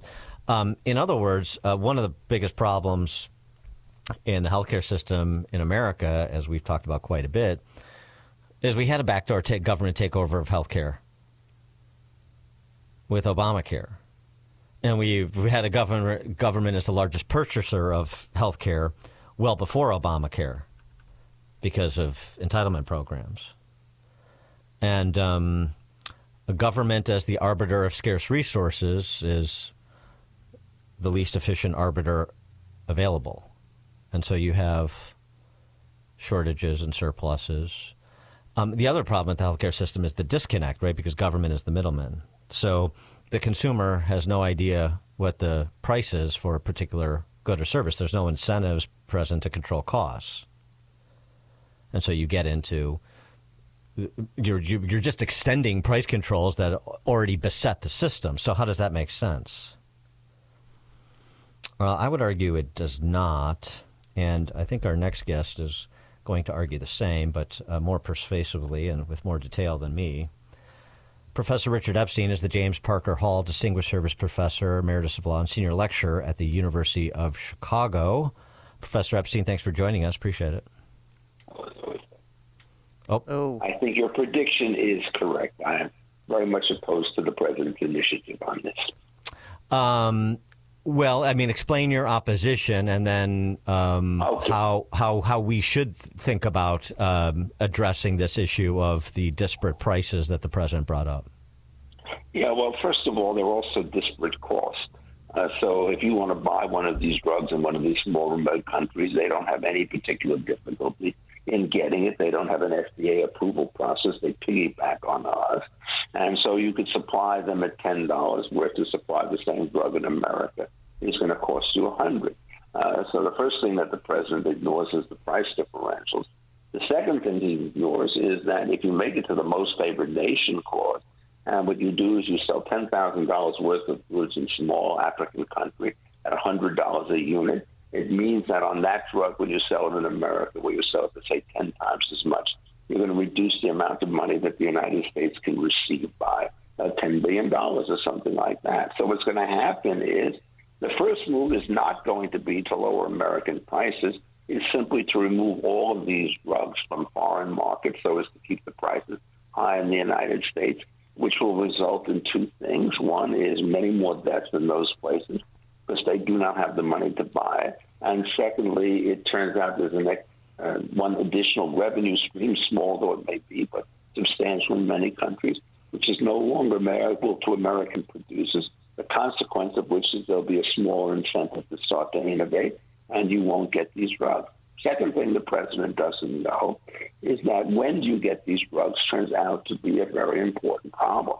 And so you have high prices in America, you get immediate availability.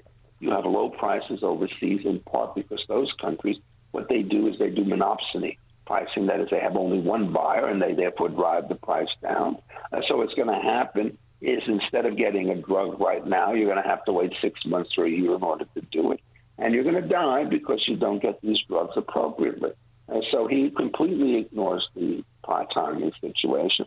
And the other thing he ignores is that there is no simple competitive solution for dealing with drugs because of what is known as the marginal cost controversy.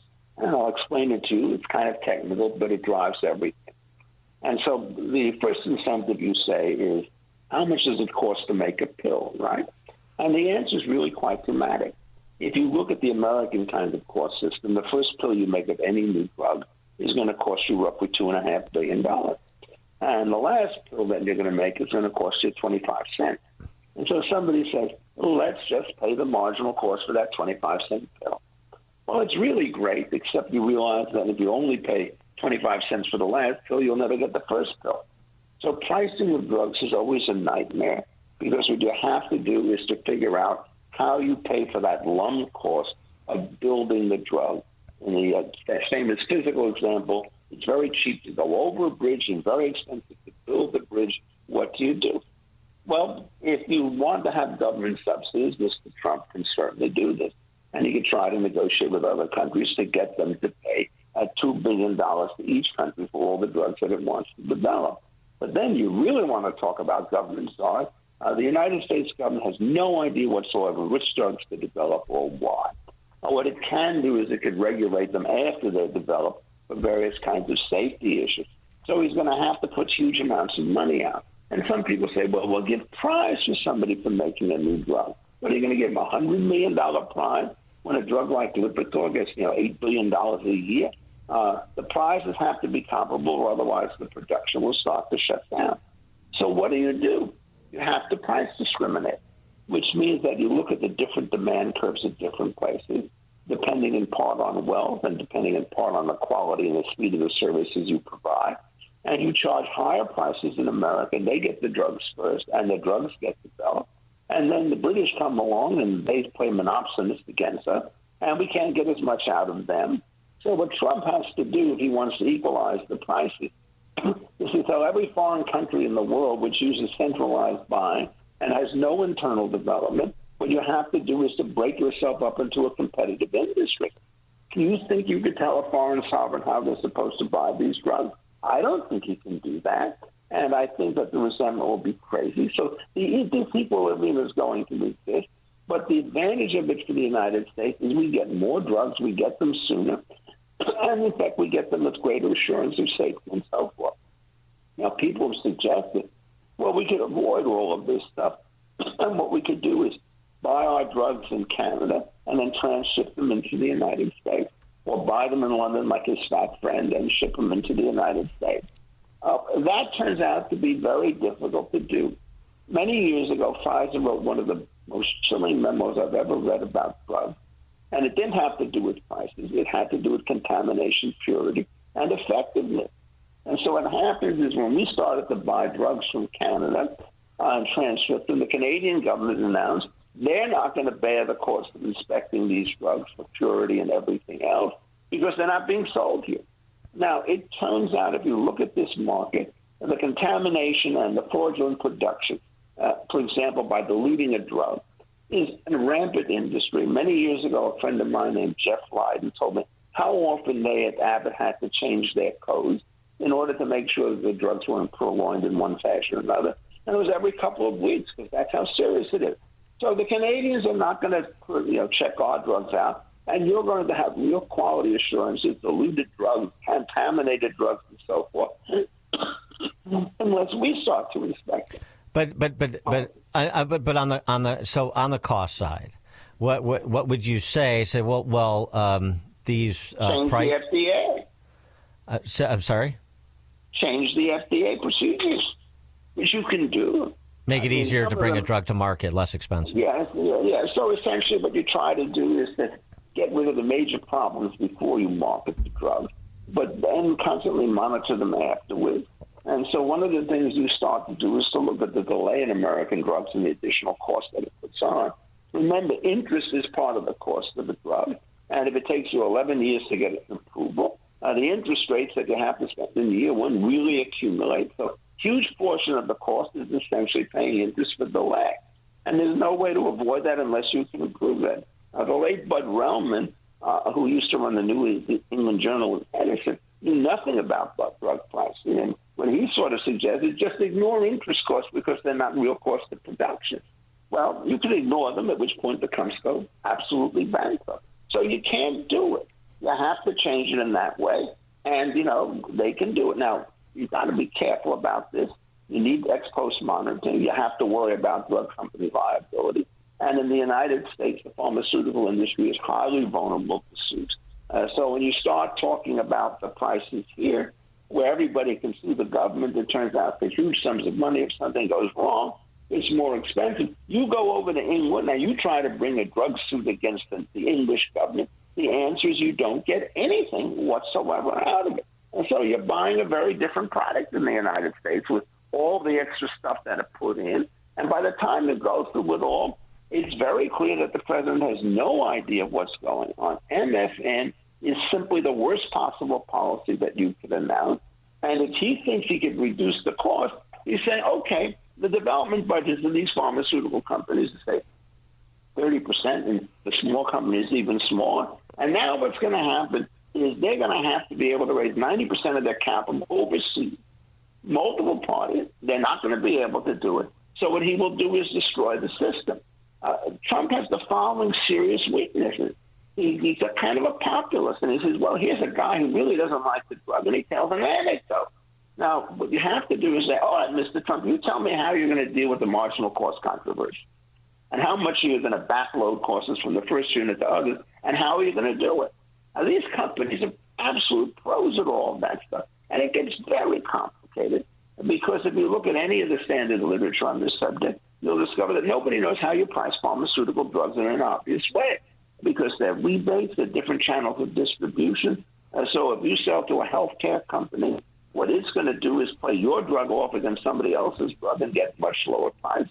But if you're a retail outlet and you have to cover every kind of drug and so forth, you don't have that advantage.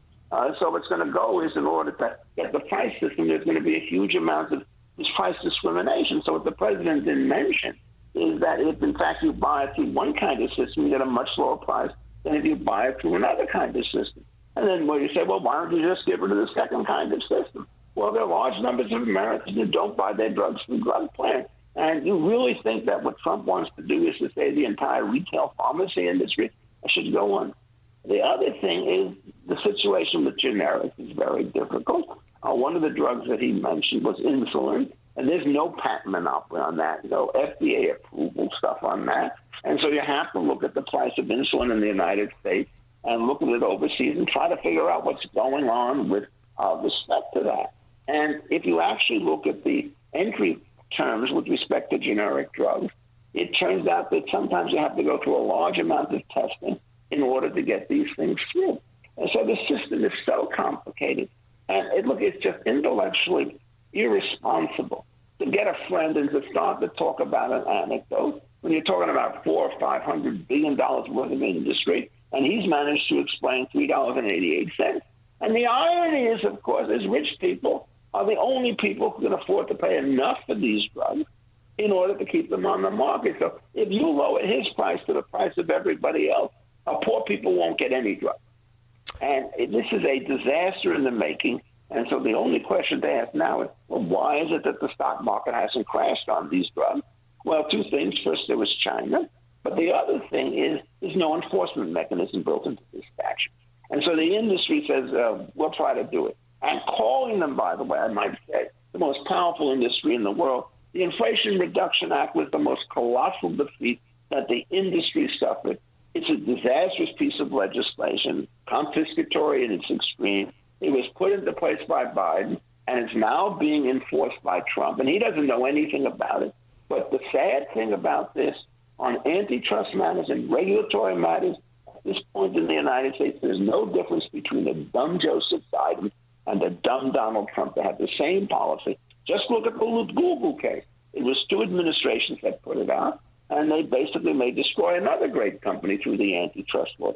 So the president on this issue is an ignorant man. He's overconfident, and what he's doing, in effect, he's playing with fire, and he doesn't even know that the matches can burn his hands. Professor Richard Epstein, James Parker Hall, Distinguished Service Professor Emeritus of Law and Senior Lecturer at the University of Chicago. Professor Epstein, thank you as always. Appreciate it.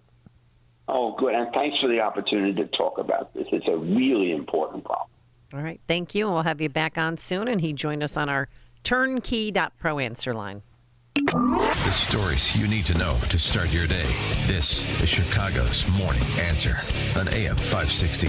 The Answer. Honey, we're not moving, but we gotta do something about this kitchen. Funny you mention it. I just stopped by Forever Remodeling's new showroom in Niles. I saw over a dozen kitchen and bathroom layouts they designed. They even offered to stop by the house and give us a free in-home design consultation. What'd you tell them? That we're free today? Visit foreverremodeling.com today. That's the number 4, everremodeling.com. Forever Remodeling, stress-free and high-quality remodeling. Gain insight into building strong marriages and raising godly children with Focus on the Family with Jim Daly each weekday at 11:30 a.m. on our sister station, AM 1160. Hope for your life.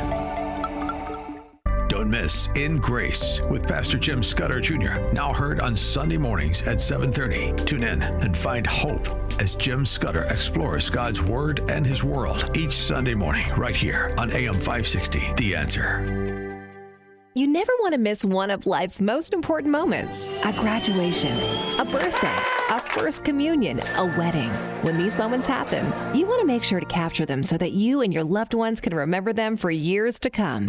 For over 30 years, families have relied on Tom Kaloran Photography to capture important life moments. This locally owned family business can provide the solutions you need for your important event photography, from weddings and birthdays to class reunions and golf outings. No matter the size or scope, Tom Kaloran Photography will make sure you have lasting memories to share for years to come. Tom Kaloran Photography is also the official photographer for AM 560 The Answer. To learn more and to see their portfolio, just visit KaloranPhotography.com. That's KILLORAN photography.com. Or call them at 708-361-0025. Tom Kaloran Photography, capturing important life moments for over 30 years.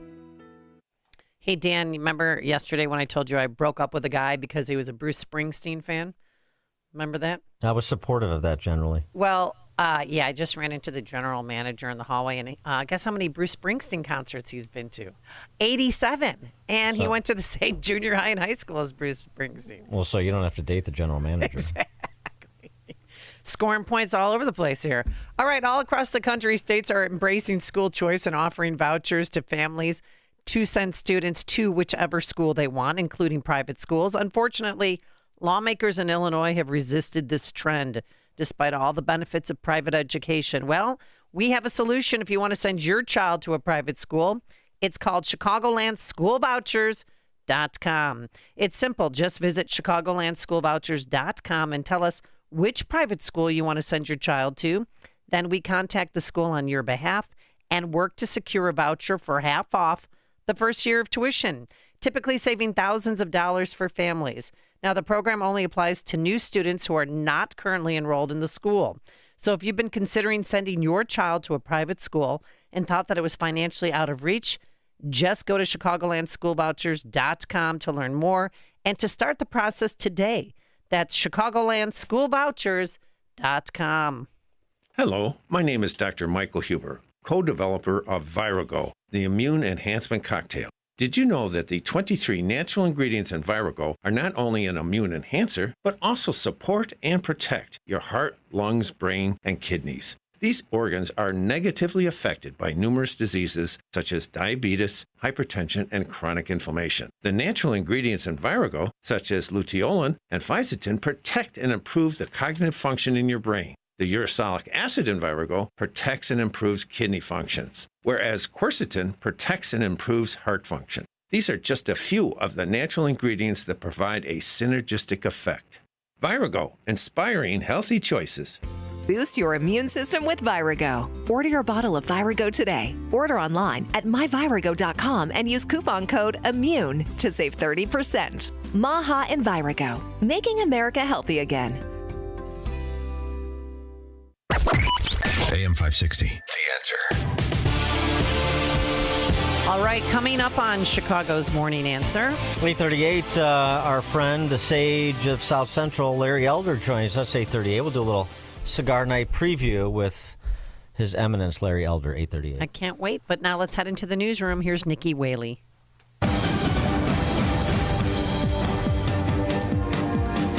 It's 62 degrees in Chicago in the AM 560. The Answer Newsroom, I'm Nikki Whaley. Goldman Sachs is lowering the odds that the U.S. economy will enter a recession. The bank now foresees a 35% chance, down from 45%. The cut comes after the U.S. and China agreed to reduce tariffs amidst ongoing trade negotiations. The White House says the problems at Newark, New Jersey airport fall squarely on the shoulders of the Biden administration. Transportation Secretary Sean Duffy said the airport is using old equipment that looks like it's off the set of the movie Apollo 13, and that's dangerous. The outage also interrupted the phone line and radio frequencies for a very short period. This is how controllers talk to pilots. Duffy said former transportation head Pete Buttigieg ignored the problems with the airport's telecommunication lines. Duffy said there are some temporary software fixes in place, but warned it will take time to modernize the airport and flights will have to be reduced to do it. I'm Tammy Trujillo. News is the surface of almostfreeteeth.com. Have you been getting high quotes for dental implants? With medical PPO insurance, it's possible to save 90% off on average. See if you qualify today at almostfreeteeth.com, making smiles great again. A check of the roads coming up in 2 minutes on AM 560, The Answer. For nearly a decade, AM 560 has marked the start of summer with a night of cigar smoking and great conversation. And this year, we've expanded Cigar Night to 2 nights. Wednesday, May 21st at Goldbert's Farm in Pingree Grove. And Thursday, May 22nd at Gaelic Park in Oak Forest. Featuring the great Larry Elder, along with AM 560's Dan Proft and Sean Thompson. Tickets are on sale now at 560theanswer.com/cigar. That's 560theanswer.com/cigar. Sponsored by Level 10 Coatings. Hey, Carl Jackson here for Dennis Prager. While Dennis Prager is recuperating, we know you miss your daily dose of Dennis. That's why Pragertopia is giving you a special gift. Right now, Pragertopia members can hear the best 2 hours of Dennis's favorite segments from as far back as 2010. On Monday, you can hear the Happiness Hour. Life, liberty, and the pursuit of happiness. That's what I'm about. Tuesday is Celebrity Guest Day. Donald Trump Jr. is in studio with me. On Wednesday, it's the Male-Female Hour. I really do wish there were a way to ascertain the number of marriages that this hour has helped. Thursday, the Ultimate Issues Hour. Not having ultimate issues clarity is like having a map, but you don't know where you're going. And Friday is Open Lines. Feel free to ask me anything about me, about you, about life. So if you're missing your daily dose of Dennis, go to Pragertopia.com and hear all your favorite segments along with lectures, celebrity interviews, and his famous Torah teachings and more. Get your daily dose of Dennis at Pragertopia.com, Pragertopia.com. This hourly segment is sponsored by Protecting Your Assets with Steve Scheinman. Listen Saturday mornings at 8. Learn more at willsave.com.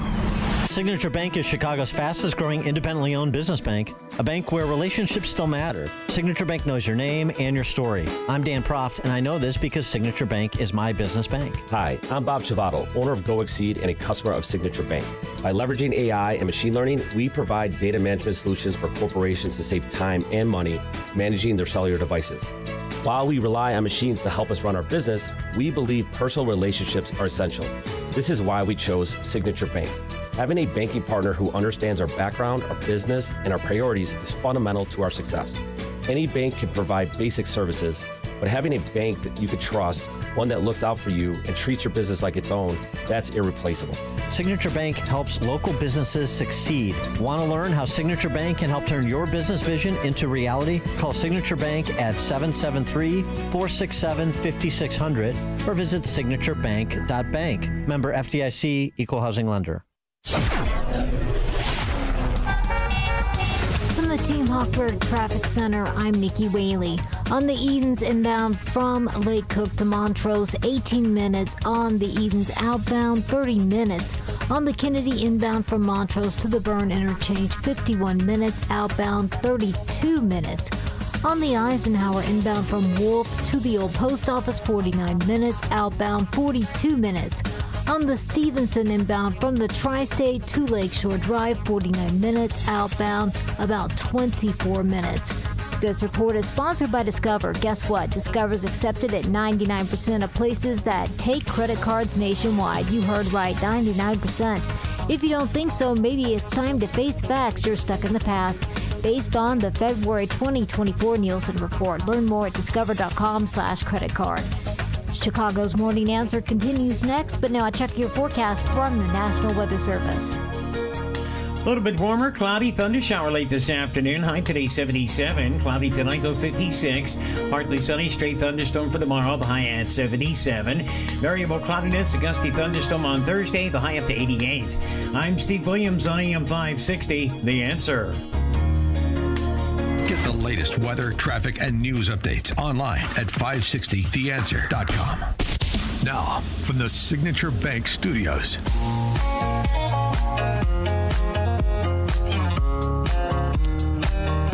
Top of the morning, Dan and Amy. It's quite a conundrum. You tell somebody, you know, federal government spending has increased in real terms 60% in 2019. Did you think the government was too small in 2019? Well, it's 60% bigger, at least in terms of cost. And do you feel like you're getting 60% more in terms of benefits? Well, and most people, I think, would say no. And then so you get sort of intellectual buy-in to reduce the rate of spending, reduce the rate and amount of spending, particularly when you add in, you know, we've got this $37 trillion in debt and $100 trillion in unfunded entitlement liabilities. And so it becomes a bit of a complicated financial picture. But then when you get down to the brass tacks of cutting the things that should be cut, well, there's constituencies built up around those, including for a lot of big spending Republicans in Congress, and therein lies the rub. Ron Johnson, our friend north of the Cheddar Curtain there in Wisconsin, Senator Ron Johnson, expressing his frustration with what the big, beautiful bill looks like at present, saying what's being discussed is not something he can support. I doubt it passes the Senate. That's what he says. He adds, I doubt Mr. Trump's voters expect us to continue spending at President Biden's levels, which led to the inflation they elected Republicans last year to stop. I doubt, too, that Trump voters will be elated to see the GOP embrace Democrat policies and priorities, including Obamacare, which seems to have found new life under the same Medicaid, under the name, quote-unquote, Medicaid expansion. And I can't imagine they want Republicans to increase annual deficits. That's why I can't support this bill in it as it's currently being discussed. And so he says there needs to be a multi-step strategy on the budget reconciliation without getting too deep in the weeds on this. You know, focus on the priorities that were contained in the Senate's original budget resolution, border security, defense priorities. Bank $850 billion in real spending reductions.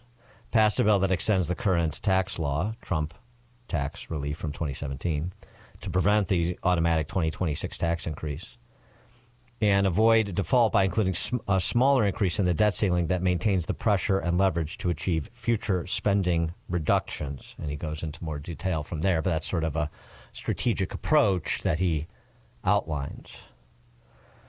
Let's see what our friend Larry Elder thinks about the big, beautiful bill and how Trump should deal with congressional Republicans, particularly those that can't seem to get their snouts out of the trough.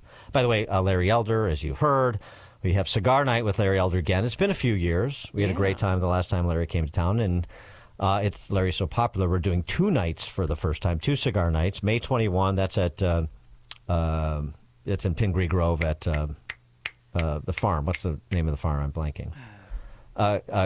Gobert's Farm. Goldberg, yes. And May 22nd, Gaelic Park in Oak Forest, and you go to 560theanswer.com/cigar, 560theanswer.com/cigar. And we have a few seats left, so get on. If you're thinking about going, don't text or email us like, hey, I forgot to buy a ticket. Can I get in? Buy your ticket now. Go to 560theanswer.com/cigar. What could be better than having a cigar and intelligent discourse from the sage of South Central, Larry Elder, who joins us now. Larry, thanks for being with us again. Appreciate it. Good morning, Dan and Amy. Thank you so much for having me. So, the big, beautiful bill, this is, as trade deals are moving in the right direction, this seems to be a bit of a question mark in terms of which direction it's moving. What's your perspective? Well, you've outlined the problem, and this is why I had my brief campaign for president this last time. Mm-hmm. We need an amendment to fix spending to a certain percentage of the GDP. I would think no more than 10%, with possible exceptions for war and natural disaster. Otherwise, we're always going to have big government. Why? Because the number one agenda of most politicians is to get elected. Number two is to get reelected. And you don't get elected promising to take things away from people. Everybody talks about how big government is, but as soon as you put a specific program in front of him or her, you want this to go away? Do you want this to go away? Do you want us to radically change Social Security, Medicare, and Medicaid? They say no. And that's why government has gotten so large. People are addicted to the spending, even if they argue that they're not. And the only real way to get government down to the size the Founding Fathers intended is for us to have a law that forces politicians to go into the room, lock the door, and don't come out until you trim the budget and reform these so-called entitlements programs to the point where only around 10% or so of the nation's income is spent on government. That's the only way you're ever going to get a handle on this. Otherwise, think about it. We have something called the Freedom Caucus in the Republican Party. That's a party that really is about cutting spending and getting it down to the size the Founding Fathers intended. Why isn't the entire Republican Party the Freedom Caucus? Yeah. Well, what entitlement program would you start with? All of them. Even Barack Obama said Social Security, Medicare, and Medicaid are unsustainable. Bill Clinton said they're unsustainable. They all ought to be reformed. Social Security, you should allow younger people to invest their contribution into the stock market or into some sort of interest-bearing account they can get when they get to be 65 years old. We're now paying out more money than we're taking in for Social Security. It is unsustainable unless you dramatically change the program. Same thing with Medicare, same thing with Medicaid. But they're very popular, so therefore nobody wants to touch them. Yeah, after reading Ron Johnson's piece, I was thinking, and you'll appreciate this, about the era back in the mid 90s to early 2000s when you had some conservative reform governors, like the Tommy Thompsons and the John Englers of the world. And right. Tabor was popular, the Taxpayer Bill of Rights legislation among reform conservatives that would handcuff government spending such that it could only increase by inflation or population, the combination of inflation and population growth. In some, it could only increase by either inflation or population growth, whichever was smaller. But regardless, that put a ceiling on the spend, and then every year you figure it out, but you know that you're only going up a couple of points, and even that brought state budgets, some of those Midwestern state budgets, Colorado too, under Owens, into balance until, of course, they figured out ways to dilute those statutes, and it sort of fell apart. But that had promise. I'm just trying to think of ideas that have worked in the past, maybe at the local level that can be scaled, and maybe that's one. Well, Donald Trump is right. The government used to be funded with tariffs. Up until 1913, tariffs were the largest source of revenue for the federal government. And that's because the Founding Fathers never intended us to have all these so-called entitlements programs, whether it's, again, Social Security, Medicare, Medicaid, however popular they are, whether it's FEMA. Government has gotten way too big. In 1900, at all three levels, federal, state, and local, government took less than 10% from the American people. Now at all three levels, government takes 3 times that.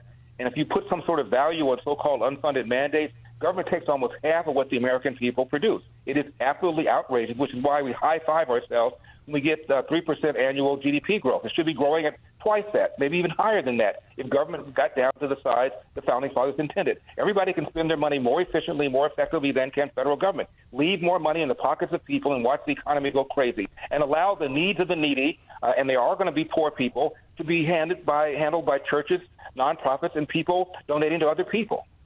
We were talking about this a little bit earlier in the program. A lot of reviews of Doge here, with Musk taking a diminished role here in the near term. What's your assessment of the importance of Doge and continuing to build on what has been accomplished thus far? Well, I'm really happy that finally somebody's doing something about the waste, fraud, and abuse. But basically, it's low-hanging fruit. I'm repeating myself, but the real drivers of our debt and deficit are the so-called entitlements programs. They need to be reformed. Why is the federal government involved in the issue in the business of charity anyway with Medicaid? This should be done at the state level or at the local level. Until we have that kind of conversation, we're going to still have all these problems. I want to get your take on something else, too, because it's an interesting use of taxing power. And, as free market conservatives, we're reticent to cheerlead tax increases.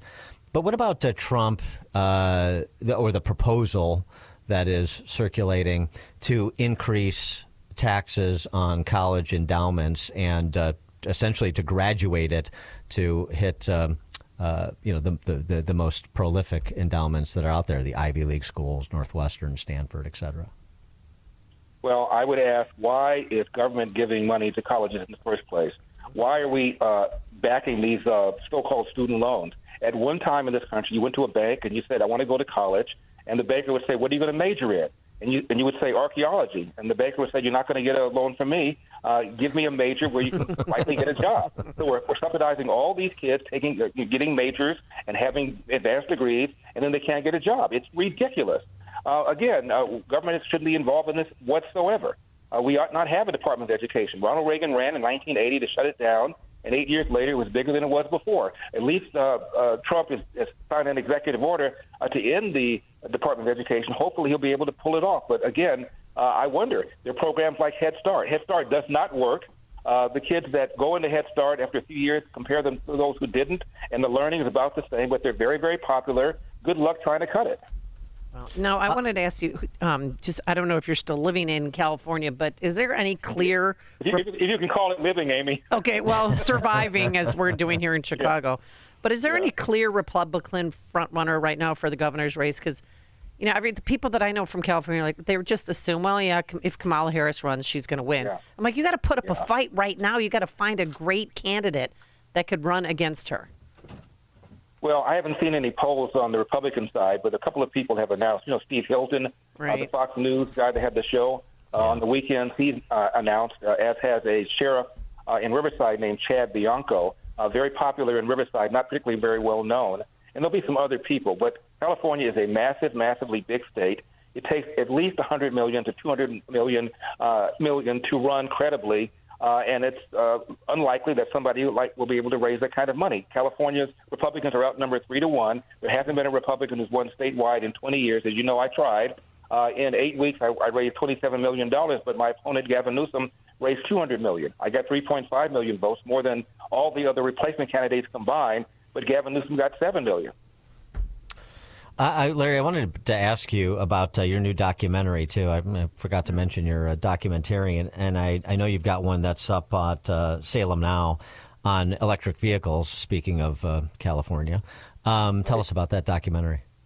It's called Electric Vehicles, the Good, the Bad, and the Ugly, and as you mentioned, it's available on salemnow.com. It's not about climate change, however you feel about climate change. It's about whether or not an EV all-in is better for the planet than a gas-powered car. Before I started the documentary, I assumed the answer was yes. After I finished, the answer to me is no, not just because it takes gas-powered energy to manufacture an EV and to transport an EV and to charge an EV, but you have to look at the humanitarian aspect of it. The stuff that goes into the battery, the nickel, the lithium, the cobalt, that stuff is mined in places like Africa by hand. You get African kids, 10, 11, 12 years old, making $1 or $2 a day, often slave labor, digging this stuff out with their own hands, and it's toxic. So ultimately, it's cancer causing.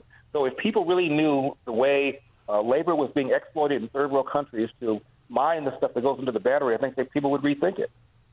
You should get like a guest role on Landman with Billy Bob Thornton. Oh, yeah. Yeah, I could see a good exchange between you two on the topic. Yeah, I love that.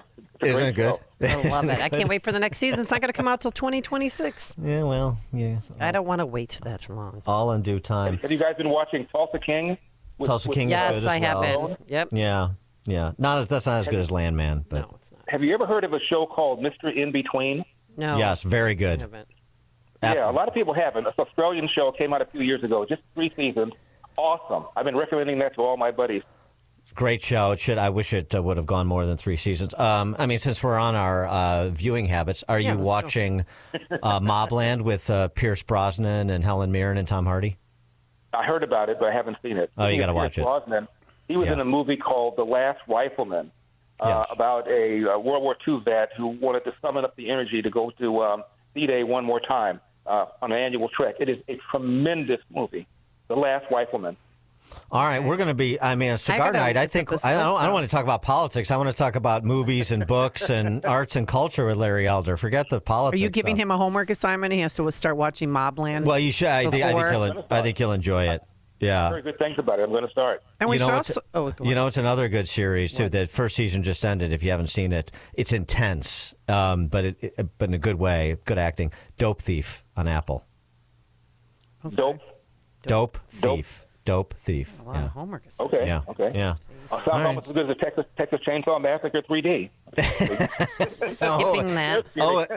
If you like gore movies, then we're going to have a lot to talk about. Dan loves gory movies. Yeah. All right, cigar night. Are you going to eat that body part? All right, we've opened up a whole new area of conversation. You started it. For cigar night. I love it. That's, again, May 21, Gobert's Farm in Pingree Grove. May 21, May 22, Gaelic Park in Oak Forest. 560theanswer.com/cigar if you want to get one of the few tickets that are remaining. And, of course, you can hear Larry Elder's show on our airwaves, 8 to 10 p.m. every weekday evening. Larry, thanks as always. Can't wait to see you next week. Appreciate it. Okay, Dan and Amy, thank you for having me. God bless. Thank you. And don't forget to buy those tickets, 560theanswer.com/cigar. And Mr. Elder, Larry, joined us on our turnkey.pro answer line. Listen to Dan and Amy on your smartphone. Download the AM 560 mobile app today at 560theanswer.com/mobile. Do you owe $10,000 or more in credit card debt or personal loans? With credit card debt at all-time highs, Debt Relief Advocates is urgently notifying consumers of debt relief now being made available, designed to aid consumers with out-of-control credit card debt. Those who qualify and enroll for this relief program will only have to pay back a fraction of what they owe. This is not bankruptcy or a debt consolidation loan. This is a relief program that credit card companies would rather you not know about, as it ends your debt nightmare and saves you lots of money. Consumers owing at least $10,000 in credit card debt or personal loans can now take advantage of this debt relief as the cost of living skyrockets. Debt Relief Advocates has established a relief hotline for you to call to learn what debt reduction you may qualify for. For this free information, call 800-422-1609. 800-422-1609. 800-422-1609. Or simply visit godra.com. Come hungry to Scott Tucker Solutions Night at Portillo's, benefiting the Chicago Police Memorial Foundation. Join us Thursday, May 22nd from 5 to 8 p.m. at Portillo's in Niles at 8832 West Dempster Street and use the cashier code Portillos20. The night's bill is on Scott Tucker, and you eating free Portillo's helps support the families of fallen and disabled Chicago police officers and their families via the Chicago Police Memorial Foundation. Enjoy your favorites, hot dogs, Italian beef, and chocolate cake. Scott Tucker is picking up the check, and Portillo's is donating 20% of gross sales to the Chicago Police Memorial Foundation. So bring your appetite to Scott Tucker Solutions Night at Portillo's. It's Thursday, May 22nd from 5 to 8 p.m. at the Portillo's in Niles at 8832 West Dempster Street. And make sure to use the cashier code Portillos20. Eat well and come out and run up Scott Tucker's bill and support the Chicago Police Memorial Foundation. We'll see you there. Investment advisory products and services made available through AE Wealth Management, LLC, a registered investment advisor. Guys, spring is here. Time for gatherings with friends, family, and outdoor activities. But how are you going to keep up if low testosterone is draining your energy? The answer, TRT with Synergen X and Low T Center. They might seem convenient, but many online TRT services can be a hassle to get started. You end up spending hundreds of dollars and wasting time, so don't fall for it. Trust the experts at Synergen X and Low T Center. It's who I trust. They've been changing patients' lives for a combined 25 years. They understand what guys need. They're in person and make it easy to get started. Start today with a free consultation and free testosterone test. Best thing about it, it's free and fast. They have on-site labs to process your test quickly. And if you qualify, you can start treatment that day. Locations across Chicagoland. And for guys looking to lose a few pounds, Synergen X and Low T Center make it easy with prescription weight loss medications. Most major insurance is accepted, so you have no excuse. Offer is limited. Go right now to fixmylowt.com to book your appointment. That's fixmylowt.com. You'll be glad you did.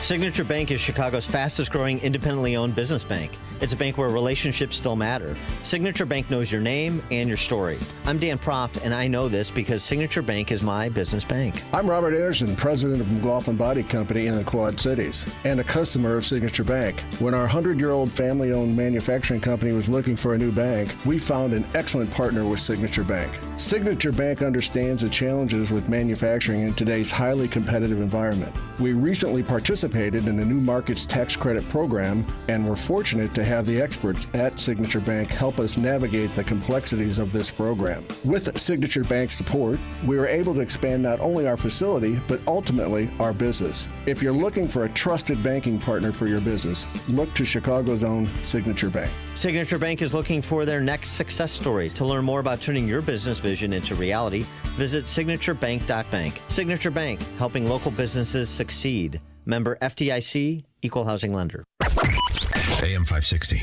Answer. All right, before we go, more from Pope Leo's brother, Rob, who lives in Florida. And, he's not shy. He said he's MAGA grandpa, and the left is losing their minds over it. But that's Lou, not Rob. Lou, I'm sorry. Lou. Yeah, I'm sorry. I get my Provost brothers confused. By the way, their house is for sale in Dalton for $199,000, the house that they grew up in. But I'll hard pass. Yeah, you're going to pass? Okay. Here's Lou. He was my stupid little brother.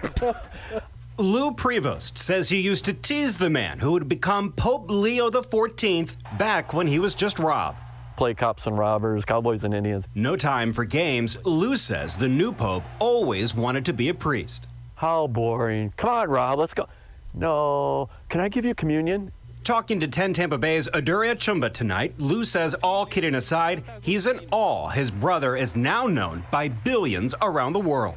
When we talk to him, he's like, well, I'd rather do, I don't really need to do that. But if it's God's will, I'll do it. Now we wait to see what Pope Leo will do. And Lou has thoughts on that, too. I don't think he's going to come in and make a lot of changes right off the bat. But I think he's open to where Francis was going. Lou's been able to see his brother in Rome as a prefect for the dicastery of bishops, overseeing the selection of new bishops. Have you seen the movie Conclave? When they were talking to the nun, and the nun said, "We don't say anything, but we have ears." So he's gone out and grabbed some women and said, "I want you to help me. Tell me about these guys.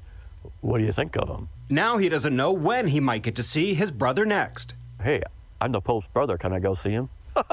No. It's like...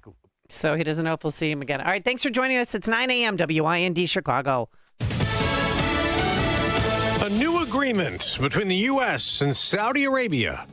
I'm Dave Anthony, Fox News. President Trump just signed it a short time ago with the Saudi Crown Prince Mohammed bin Salman. I like visiting with you, and we've known each other very well, and I really believe we like each other a lot. Fox's Peter Ducey's in Riyadh, where the president will soon attend a Saudi investment forum. The next big thing is going to be President Trump's announcement with the Crown Prince about what exactly they just signed. We know that they came here looking for $600 billion plus. We don't know exactly how that is going to break down, but we know that there's a lot more to the U.S. and Saudi relationship than just oil sales or security guarantees, but those things are still at the foundation of the relationship. relationship. The president will also visit and push for more investments from the United Arab Emirates and Qatar. President Trump is also expected at some point on this trip to talk to Adnan Alexander, the Israeli soldier Hamas kidnapped in the 2023 terror attack, who's also the last living American hostage released by Hamas yesterday in an attempt to get another ceasefire with Israel. But 19 months in captivity in Gaza means he's weak and still needs hospital treatment. Alexander was raised in New Jersey but was serving in the Israeli military when he was kidnapped. He'll stay in Israel for now and talk later on the phone to President Donald Trump. A face-to-face meeting at the White House has been slotted in for later this month. Fox's Jonathan Savage. Kim Kardashian's on the witness stand in court in Paris, testifying today against the men accused of robbing her at gunpoint in a jewelry heist in 2016. Kardashian testified she thought they'd kill her. We got an inflation update this morning. In the monthly reading for the Consumer Price Index, which measures the cost for a broad range of goods and services for April, it rose 0.2% from the month before. Fox's Lillian Wu. Year over year, price growth was 2.3%. That's down slightly from March, the lowest annual inflation rate since February 2021. America's listening to Fox News.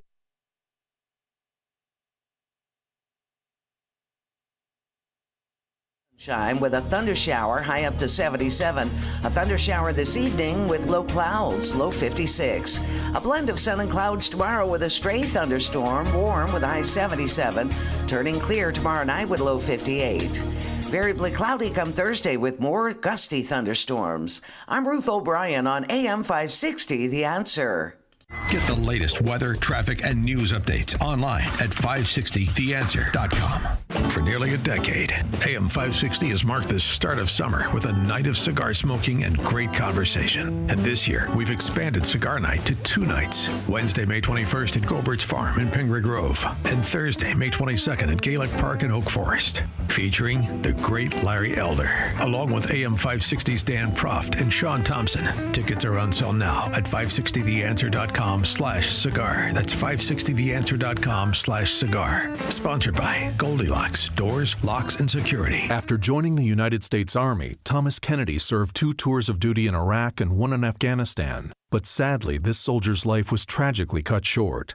Thomas was killed by a Taliban suicide bomber in Afghanistan. He left behind his wife Cammie and their beautiful twins Maggie and Brody. Tunnel to Towers provided the Kennedy family with a mortgage-free home. Families like the Kennedys need your help. Donate $11 a month to Tunnel to Towers at T2T.org. That's T2T.org. Wesley Financial Group is not a law firm. Do you find yourself stuck in a timeshare? Get the real facts about the timeshare industry and your options for cancellation. Chuck McDowell, founder of Wesley Financial Group, has put together a free information guide that reveals these